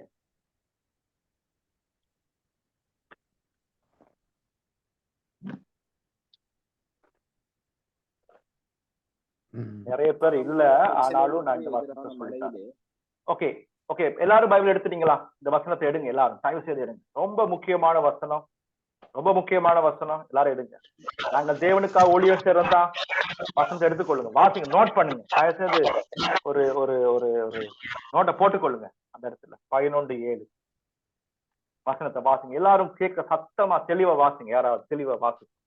அப்பொழுது சாலமோன் எருசலேமுக்கு எதிரான மலையிலே மோபாவியரின் அருவருப்பாகிய பாமோசுக்கும் அம்மோன் புத்திரன் அருவருப்பாகிய மோலுகுக்கும் மேடையை கட்டினான். Okay pastor, thank you very much, thank you very much. நல்லா கேட்டுக்கொள்ளுங்க பாஸ்டர். சாலமோன் என்பது தேவனுடைய மனுஷன். சாலமோன், நான் கேட்கிற கேள்வி என்னன்னு சொன்னா, எருசலேமிலே எப்படிப்பட்ட காரியத்தை செய்தான்? யாரும் சொல்லுங்க, எருசலேம்ல என்ன செஞ்சான் அவன் வாழ்க்கை? என்ன செஞ்சான்? தேவாலயத்தை கட்டினான். தேவாலயத்தை கட்டினான். தேவனுடைய மகிமையான ஆலயத்தை கட்டினான். சரியா? நல்லா கேட்டுக்கொள்ளுங்க. எருசலேம் மலையில கடவுளுக்காக பெரிய மகிமையான வசனம் சொல்வது, அவன் அவன் அவன் தேவனுடைய ஆலயத்தை அர்ப்பணித்த பொழுது அங்கே என்ன நடந்ததா? தேவனுடைய மகிமை இறங்கி வந்ததா. அப்படிப்பட்ட ஒரு பெரிய காரியத்தை செய்கிறான். அப்படிப்பட்ட இந்த சாலமோன் பாருங்க, எருசலேம் மலையிலே அப்படி செய்து கொண்டு வசனம் சொல்லுகிறது, சாலமோன் எருசலேமுக்கு எதிரான பக்கத்து மலையில, எருசலேம் இங்க இருக்குன்னா அடுத்த மலையில போய் என்ன செய்கிறான்?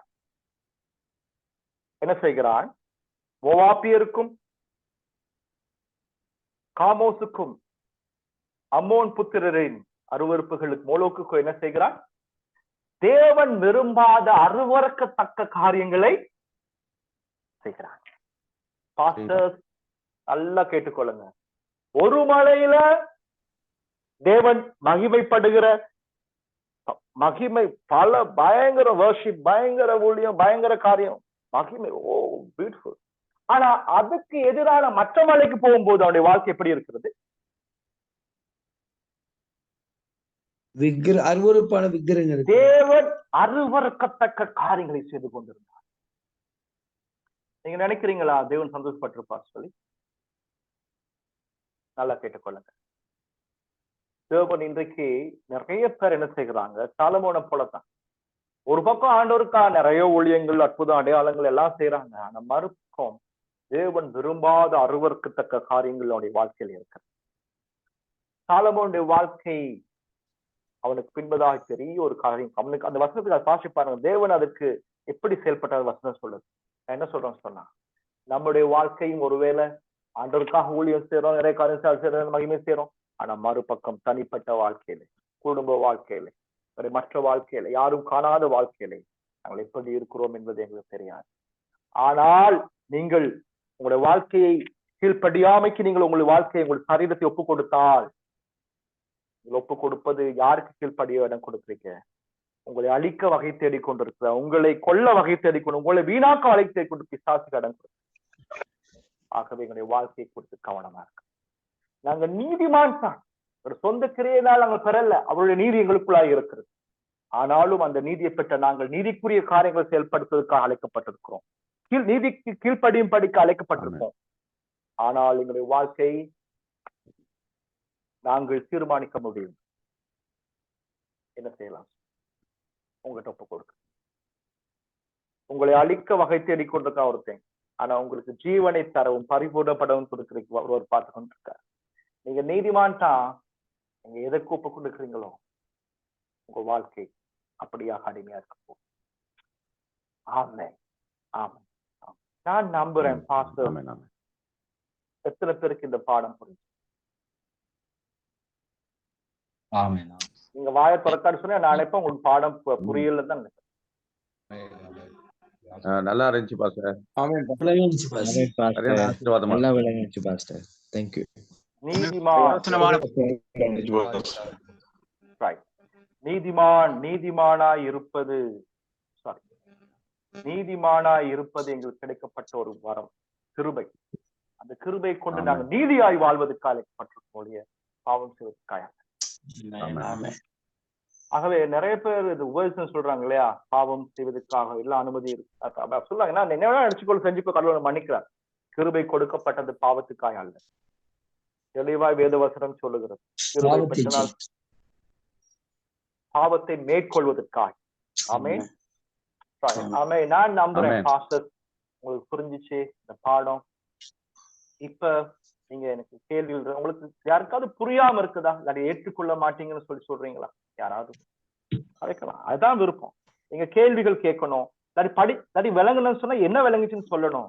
ஏன்னா எங்களுக்கு அதுக்கு அங்கிட்டு போக தெரியல எங்களுக்கு. ஏன்னா உங்களை கட்டாயப்படுத்தி சொல்ல வைக்கல, அது நீங்களா சுயேட்சையாக வந்து சொல்லணும். ரைட், இதை படிச்ச இந்த பாடம் எனக்கு இந்த பகுதி ரொம்ப இருந்துச்சு, நீங்க ஷேர் பண்ணலாம். ஏன்னா நீங்க சொல்லக்குள்ளதான் நான் புரியும், அடைய இந்த பாடம் உங்களுக்கு புரியல. நீங்க பேசாம இருந்தா நான் நினைப்பேன் உங்களுக்கு புரியல. ஆகவே நான் இப்போ வசனம் தர போறேன், நீங்க பேசும்போது எதுவும் ஓகே சொல்லுங்க பாஸ்டர். பாஸ்டர், அந்த ஆபிரகாம் எப்படி நீதிமானாக்கப்பட்டான்? அந்த நீதிமானாக்கப்படுதல் நியாயப்பிரமாணம் இல்லாத காலத்திலேயே ஆபிரகாம் தேவனை விசுவாசித்தபடியினால அவன் நீதிமானாக்கப்பட்டான். அப்ப இயேசு கிறிஸ்துவை நாங்க விசுவாசிக்கிறது மூலம்தான், அவர் மேல நம்பிக்கை வைக்கிறது மூலம்தான் நம்ம நீதிமானாக்கப்பட்டுறோம்.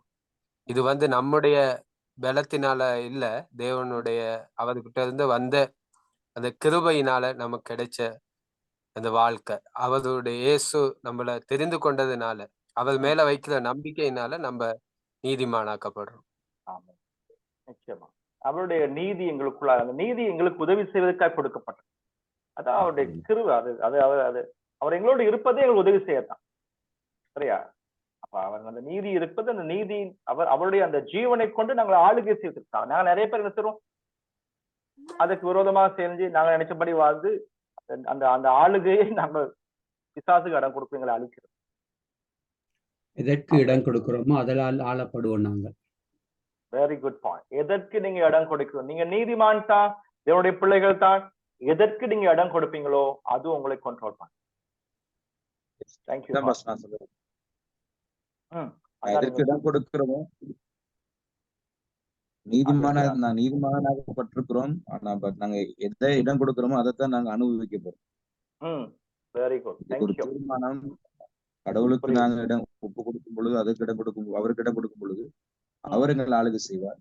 பிசாசுக்கு இடம் கொடுக்கணும்னு சொன்னா அவன் எங்களுடைய வாழ்க்கையில எல்லாத்தையும் அழிச்சு, அதுல அந்த மார்க்ல சொன்ன அந்த சம்பவம் பாசம் மிக முக்கியமா ஆசீர்வாதமா இருந்துச்சு எனக்கு.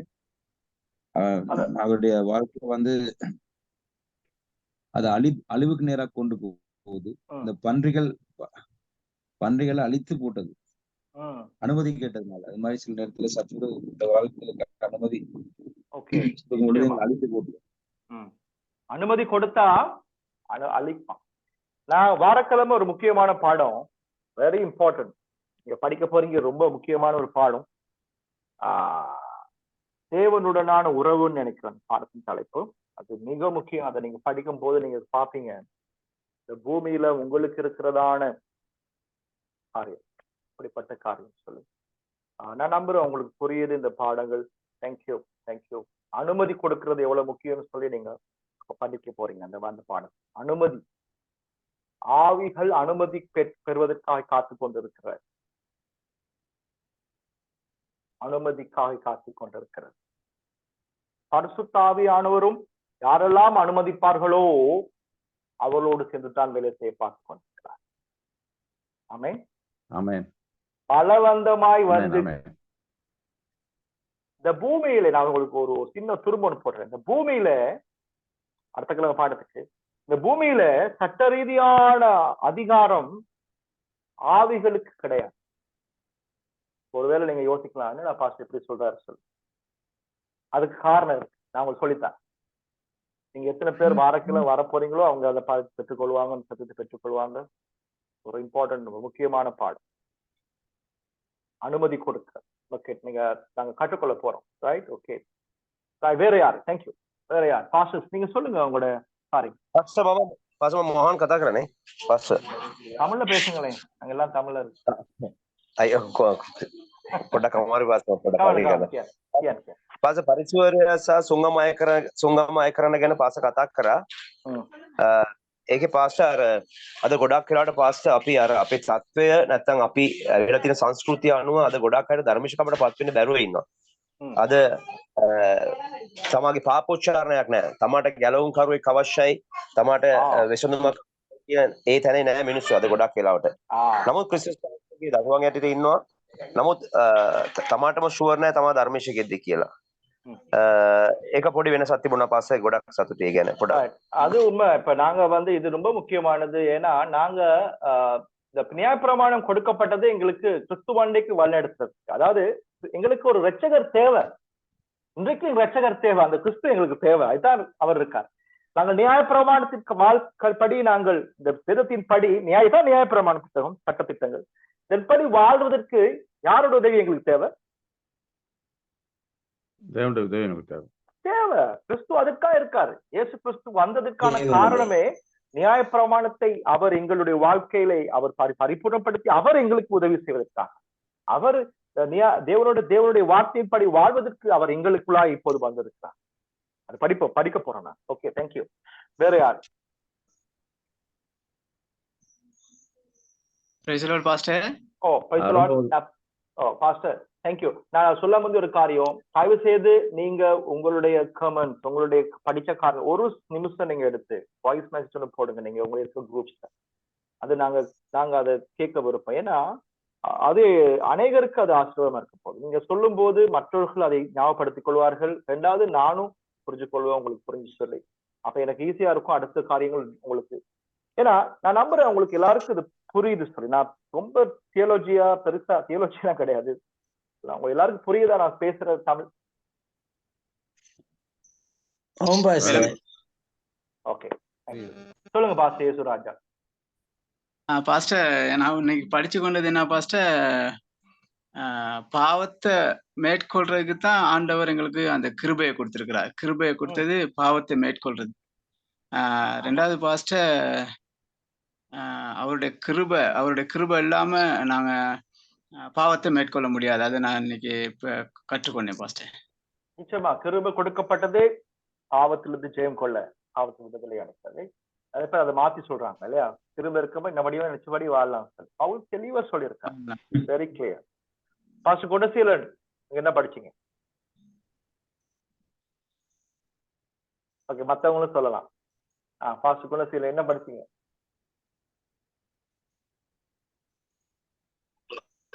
தமிழ்ல கஷ்டமா சிங்களத்துல சொல்லுங்க, பரவாயில்ல.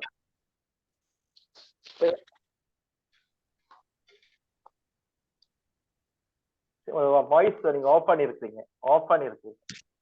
பாஸ்டர் குணசீலன் இப்ப கேக்குது. சொல்லுங்க பாஸ்டர், என்ன நீங்க படிச்சு சிங்களத்துல சொல்லுங்க, பரவாயில்ல. அது முக்கியமா இல்ல, பரவாயில்ல. தமிழ் தான். முக்கியமா நீங்க சொன்னது போல பிசாசு அனுமதி கேட்கலாம் பண்டிக்குள்ள போறதுக்கு.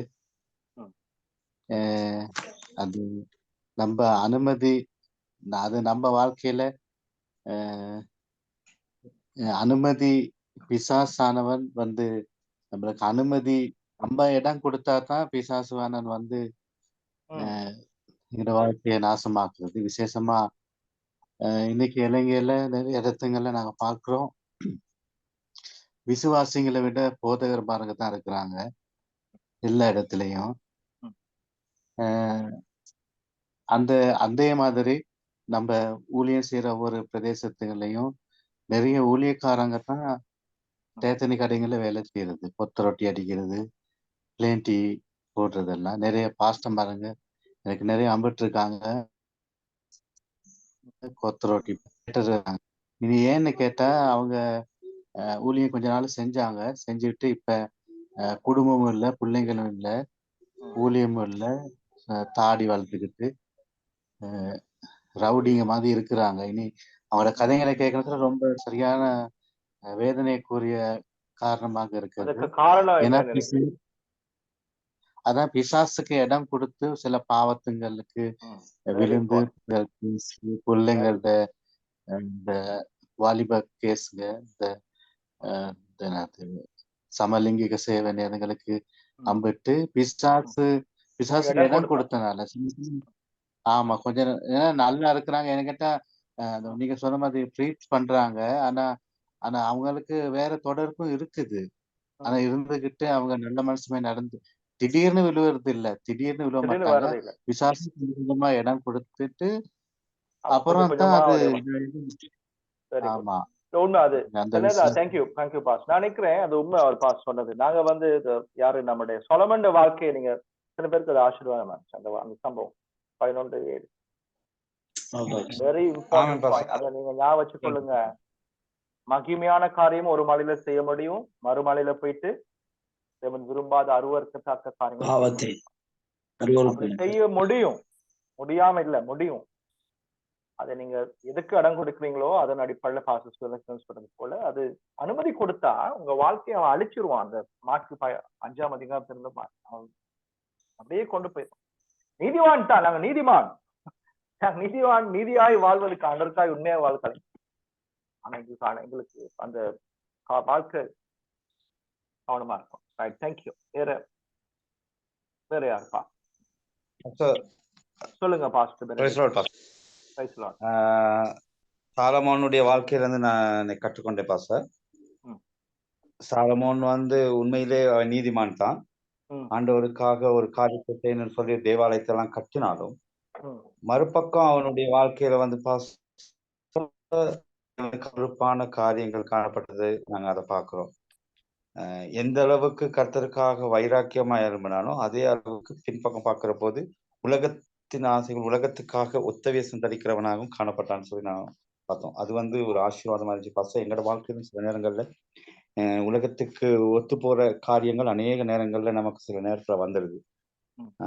இந்த காரியத்துல இருந்து விடுபடணுங்கிறத குறித்து அந்த சின்ன சப்ஜெக்ட்ல இருந்து நான் கற்றுக்கொண்டேன் பாஸ்டர்.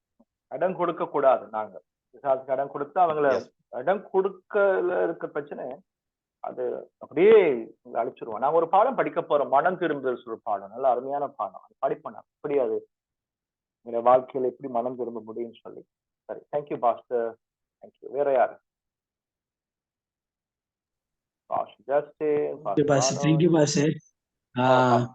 விசேஷமே இதனால நிறைய காரியங்கள் நாங்கள் கற்றுக்கொண்டோம் பாஸ்டர்.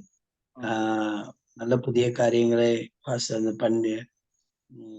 பன்றிய அனுமதி கேட்டது, அந்த அனுமதி கொடுத்த உடனே தன்னைத்தானே அழைத்து கொண்டதுன்னு பார்க்கிறோம். பிசாசானவன் நம்மள்கிட்ட அனுமதியை நம்ம கொடுக்கும் போது நம்மளோட வாழ்க்கையை கெடுக்கிறான் என்பதை அது அதிகமாக நாங்க உள்ளத்தை தொட்டது பாஸ்டர். சில நேரத்துல நாங்க அறியாமையே ஒரு விதமான கோபங்களுக்கு இடம் கொடுத்துடுறோம், அல்லது கசப்புக்கு இடம் கொடுத்துடுறோம். ஏதாவது ஒரு காரியத்துக்கு இடம் கொடுக்கும் போது அது நம்மளோட வாழ்க்கையில ஆண்டவரோடு கூட இருக்கிற உறவை விட்டு கெடுக்கிறது, அதே போல நம்மளோட வாழ்க்கையை கெடுக்கிறது என்பதை அதிகமாக நாங்கள் உணர்ந்தோம். திடீர்னு சில சம்பவங்கள்ல இப்ப ரீசெண்டா எனக்கு நடந்த ஒரு காரியம், நம்மளை அவமானப்படுத்துற போல சில போன்கள்ல எங்களுக்கே மெசேஜ் விட்டுருந்தாங்க பாஸ். அப்ப என்னுடைய போனுக்கே அந்த மெசேஜை என்னை அவமானப்படுத்துறதுக்காகவே அது வேற யாரும் இல்லை, ஒரு பாஸ்டர் எனக்கு செஞ்சாங்க. அதை பார்த்து எனக்கு உண்மைக்குமே வேதனை. நான் அதன் பிறகு ஒண்ணுமே அவருக்கு இன்னும் வரைக்கும் எடுத்து சொல்லலை. ஆனா என் உள்ளத்துல அது ஒரு பெரிய வேதனையா இருந்தது. இப்ப நான் யோசிச்சு பாஸ்டர், அது பிசாசு நம்மளுக்கு கொடுக்கிற ஒரு கண்ணி, அதை நான் அனுமதி கொடுக்க கூடாது. பிசாசு என்னுடைய இருதயத்தை கசப்ப கொடுத்து யாரு எங்களுக்கு என்ன செய்தாலும் என்னுடைய வாழ்க்கையை நான் கெடுத்துக் கொள்ளாதபடி இருக்கணுங்கிறத ஆவியானவர் என் உள்ளத்துல அதை அதிகமா மாறப்படும். அவர் செய்தது பிரச்சனை கிடையாது, அது அவருக்கு செய்த. நிச்சயமா ஆண்டவர் அதை அவர் பார்த்துக் கொள்வார். நிச்சயமா இடம் கொடுக்காதீங்க. நான் தான் சொல்றேன், பிசாசானவன் அது. ஆனா அது கிரகிக்கும் போது ரொம்ப வேதனை தான் பாச. ஒரு ஊழியக்காரருக்கு அப்படி செய்யுது. ஆனாலும் நான் யோசிச்சேன் பாச, அதுக்கு இடம் கொடுத்தா என்னுடைய வாழ்க்கையை பிசாசு கெடுத்து விடுவான் அப்படிங்கிறத யோசிச்சேன். இன்னைக்கு அது ரொம்ப அருமையா இருந்தது. அந்த வசனத்தோட ஆண்டவர் என்னோடு கூட அதுலதான் பேசினார் பாச. அதே போல கடைசியா பாச ஒரு சேலஞ்சான வார்த்தை கொடுத்தீங்க. ஒரு புறம் மகிமையான காரியம், அடுத்த புறம் சாலமன் செய்தது ஆண்டவருக்கு அருவருப்பான காரியம். அது உண்மைக்குமே கடைசி மொமெண்ட்ல பாஸ்டர் அது எல்லாம் எண்ட் ஆஃப் த சர்மனுக்கு அது ஒரு பெரிய ஒரு பலனை நம்மளுக்கு கொடுத்தது பாஸ்டர். உண்மைக்குமே அது ஒரு சேலஞ்சான ஒரு வாழ்க்கை தான் பாஸ்டர். சில நேரத்துல நம்ம நினையாத பிரகாரம் தேவனுக்கு விரோதமாக தேவன் விரும்பாத காரியத்தை நம்ம நினைத்து செய்யாம இருக்கலாம் பாஸ்டர். ஆனா நினையாத பிரகாரம் நம்ம மூலமாய் செயல்படுகிறதோ என்பதையும் யோசிக்க வைத்தது. ஆகவே தேவனுக்கு மகிமை உண்டாயிட்டு பாஸ்டர். அந்த ஒரு கத்திரைங்கள ஒரு திசை நீங்க எழுதணும், அதை படிக்கணும், அதுதான் என்ன விருப்பம். படிச்சு நீங்க மத்தவங்க படிப்பிக்கணும். எஸ் பாஸ், நாங்க எழுதி வச்சிருக்கிறோம் பாஸ். எழுதிதான் இருக்கிறோம் பாஸ். Okay, thank you. மத்த பாஸ்டர்ஸ் பார் ஓகே, நீங்க பேச முடியும். பாஸ்டர் அருள்ராஜ்,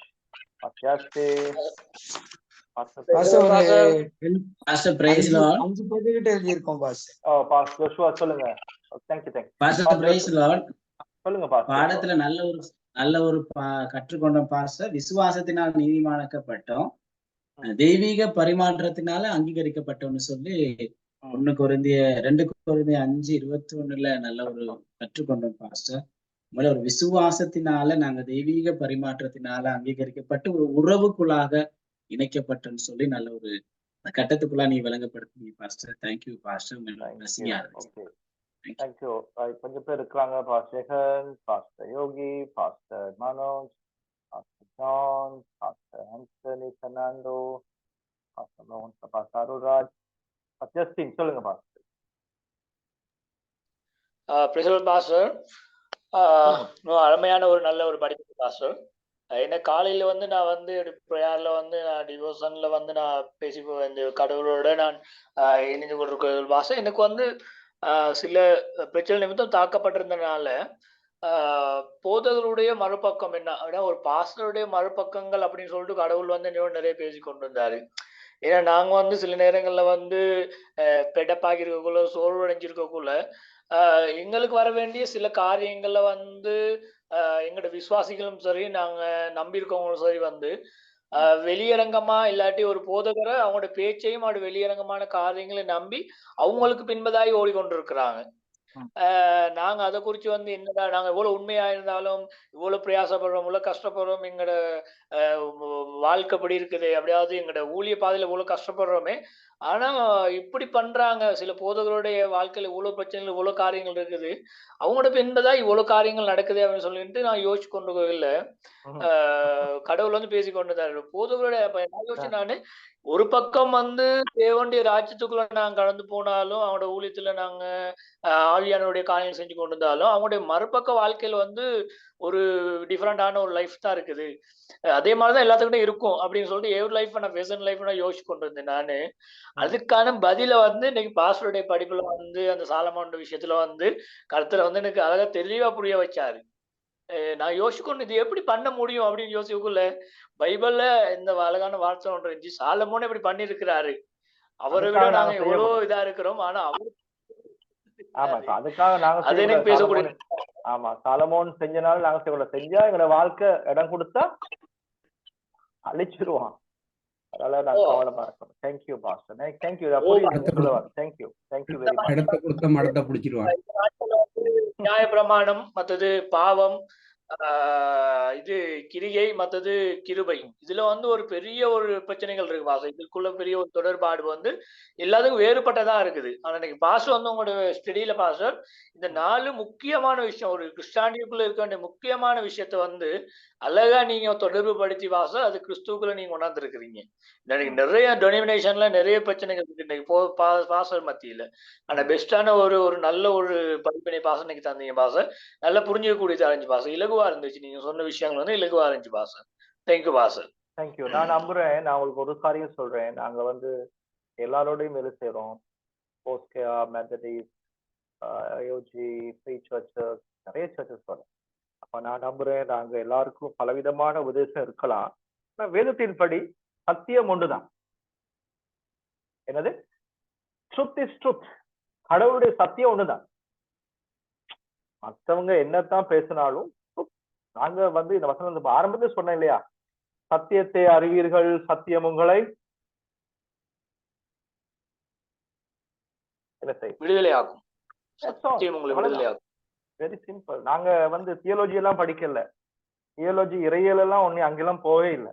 சத்தியத்தை படிக்கிறோம். அது உங்களுக்கு பிரயோஜனமா இருந்து அதை நீங்க எடுத்துக்கொண்டு உங்க வாழ்க்கையை விடுதலைப்படுவதற்கு போதப்படுத்திக் கொண்டால் அது உங்களுக்கு ஆசீர்வாதமா. உங்கள் வாழ்க்கை பரிமாற்றப்படும். ஆவிக்குரிய ரீதியில நீங்க வளர்ச்சி அடைய வேண்டும்.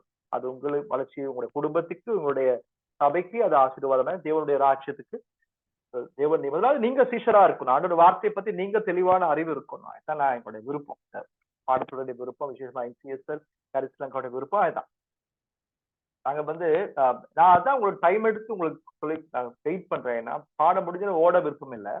உங்களுடைய கருத்தை கேட்கிறேன், உங்களுக்கு பதில் சொல்ல விருப்பம். இன்னைக்கு அதான் வாட்ஸ்அப்பும் ஓப்பன் பண்ணியிருக்கோம். நீங்க பேசுங்க, அதுல போடுங்க, கேள்விகளை கேளுங்க. அதுதான் விருப்பம். ஏன்னா நீங்க கற்றுக்கொள்ள வேண்டும். தேவனுடைய ஊழியக்காரர்கள் தேவனுடைய வார்த்தை அறியாமை. ஓசியா 4ஆம் அதிகாரம் 6ஆம் வசனம் என்ன சொல்றது? என் ஜனங்கள் அறியாமையினாலே சங்காரமாக்கப்படுகிறார்கள். எதனாலே அழிக்கப்படுகிறார்கள்? எதனாலே? அறியாமை. அறியாமை. தேவனுடைய வார்த்தையை பற்றி அறிவு சரியான விதத்தில் இல்லாம தேவனுடைய வார்த்தைக்கு விடுதலை அறியாதபடியினாலே நிறைய பேருடைய வாழ்க்கையில இன்னும் அந்த பழைய படிக்க போற விடுதலை குறித்த ஒரு பாடம் அருமையான அந்த 48 பாடங்கள் ஒரு அருமையான பாடமா இருக்கு உங்க வாழ்க்கையில. ஆமென். Thank you pastor. வேற யார்? 2-3 பேர் சொல்லல. பாஸ்டர் பிரியஸ் Fernando, pastor Anthony Fernando, pastor Yogi, pastor Jegan, pastor Arulraj சொன்னீங்கன்னு நினைக்கிறேன். அவ்வளவுதான் சொன்னீங்களா? என்ன நீங்க பாஸ்டர் ஜான் சொன்னீங்க தானே? என்ன பாஸ்டர் ஜான் மாத்தல? நான் தான் ஸ்டார்ட் பண்ணேன் பாஸ்டர். ஆமா ஆமா ஆமா சொன்னீங்க. வேற யாரு ஏதாவது கதைக்கலாம்? பாஸ்டர், நான் இன்றைக்கு கற்றுக்கொண்டேன், எங்களுடைய வாழ்க்கையை குறித்து மிக கவனமா இருக்கணும். என்னன்னு சொன்னா, பிசாசு அனுமதியை எதிர்பார்த்து நின்று கொண்டிருக்கிறான். ஆகவே பிசாசுக்கு இடம் கொடுத்தா வாழ்க்கை மிருகத்தனமாகவும் கல்லறைக்கும் அழிவுக்கும் கொண்டு செல்லுகிறது. ஆகவே பிசாசும் அனுமதியை எதிர்பார்த்து நிற்கிறான், பரிசுத்த ஆவியானவரும் அனுமதியை எதிர்பார்த்து நிற்கிறார். யாருக்கு நாங்க இடம் கொடுக்கிறோமோ அதன்படி நடக்க போகும். தேங்க்யூ, ரொம்ப நன்றி. நான் நம்புறேன் அனுமதி நாங்க படிக்க போற அடுத்த கிழமை ரொம்ப இன்ட்ரெஸ்டிங்கா இருக்க போகுது. ஏன் பரிசுத்தாவினுக்கு அனுமதி தேவை? அவர் தான் சர்வ வல்லமையுள்ள தேவனே. பிசாசுக்கு படிக்க போறார்கள். நான் நம்புறேன் நீங்க ரொம்ப அந்த பாடத்துல ஆவி ஆத்மா சரீரம் பாடத்தை நீங்க படிச்சீங்க. அதுக்கு பிறகு ரொம்ப முக்கியமான பாடம் வாரக்கிழமை இருக்க பாடம், தேவனோடு இருக்க உறவு. அருமையான பாடம். அதை நீங்க படிப்பீங்க சொன்னா பைபிள்ல இருக்க முக்கியமான காரியங்கள் நீங்க புரிஞ்சு கொள்ளப்படும். ரைட், ஓகே, நாங்க படிப்போம். தேங்க்யூ. இடம் கொடுக்க கூடாது. எங்க வாழ்க்கையை நாங்க இருக்க வேண்டிய இடத்தை விட்டு வெளியே போயிடுவோம், வெளியே கொண்டு போயிடுவோம். தேங்க்யூ. பாஸ்டர் ஜெகன் சொல்லுங்க பாப்போம். பாஸ்டர் அருள்ராஜ். Thank you pastor. இந்த நாள் உண்மையிலே இந்த பாடம் மிகவும் ஆசீர்வாதமா இருந்துச்சு. ஒரு விஷயம், அந்த சாலமோனுடைய வாழ்க்கை உண்மையிலே நான் உணர்ந்த ஒரு காரியம்தான். நாங்க சில நேரம் நம்முடைய சபையில நமக்கு இருக்கிற போஸ்ட்டுக்காக நாங்க சில காரியங்கள் நிறைய காரியங்கள் செய்வோம். அதனால நம்ம ரொம்ப முக்கியமான தனிப்பட்ட வாழ்க்கை, இந்த குடும்ப வாழ்க்கை ரொம்ப முக்கியமானது. நம்ம வாழ்க்கைக்கு முன்னோக்கி கடந்து போவதற்கு நாங்க இவ்வளவு தூரம் பரிசுத்த ஆவியானவருக்கு உண்மையா இருக்கணும்ன்றது ரொம்ப முக்கியமான காரியம். தேங்க்யூ பாஸ்டர், இந்த பாட காரியத்துக்காக. Thank you pastor. Thank you very much. Okay pastor. வேற கடைசி பாஸ்டர் யோகி, பாஸ்டர் அருள்ராஜ் 2 பேர் தான் இருக்கீங்க. அதெல்லாம் சொல்லிட்டாங்க. பாஸ்டர் யோகி சொல்றீங்களா? பாஸ்டர் அருள்ராஜ் ஏதாவது சொல்ல இருக்கா?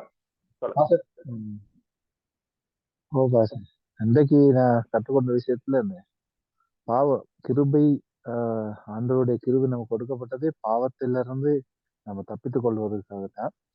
அதை கற்றுக்கொண்ட வாசம் என்னன்னா, இந்த நாட்கள்ல அதிகமான படிப்பினையே பாவம் நம்ம எவ்வளவு வேணாலும் செய்யலாம், எப்படி வேணாலும் இருக்கலாம், ஆண்டோட கிருபை இருக்கு, அதுதான் நிறைய படிப்பினைகள் வந்திருக்கு.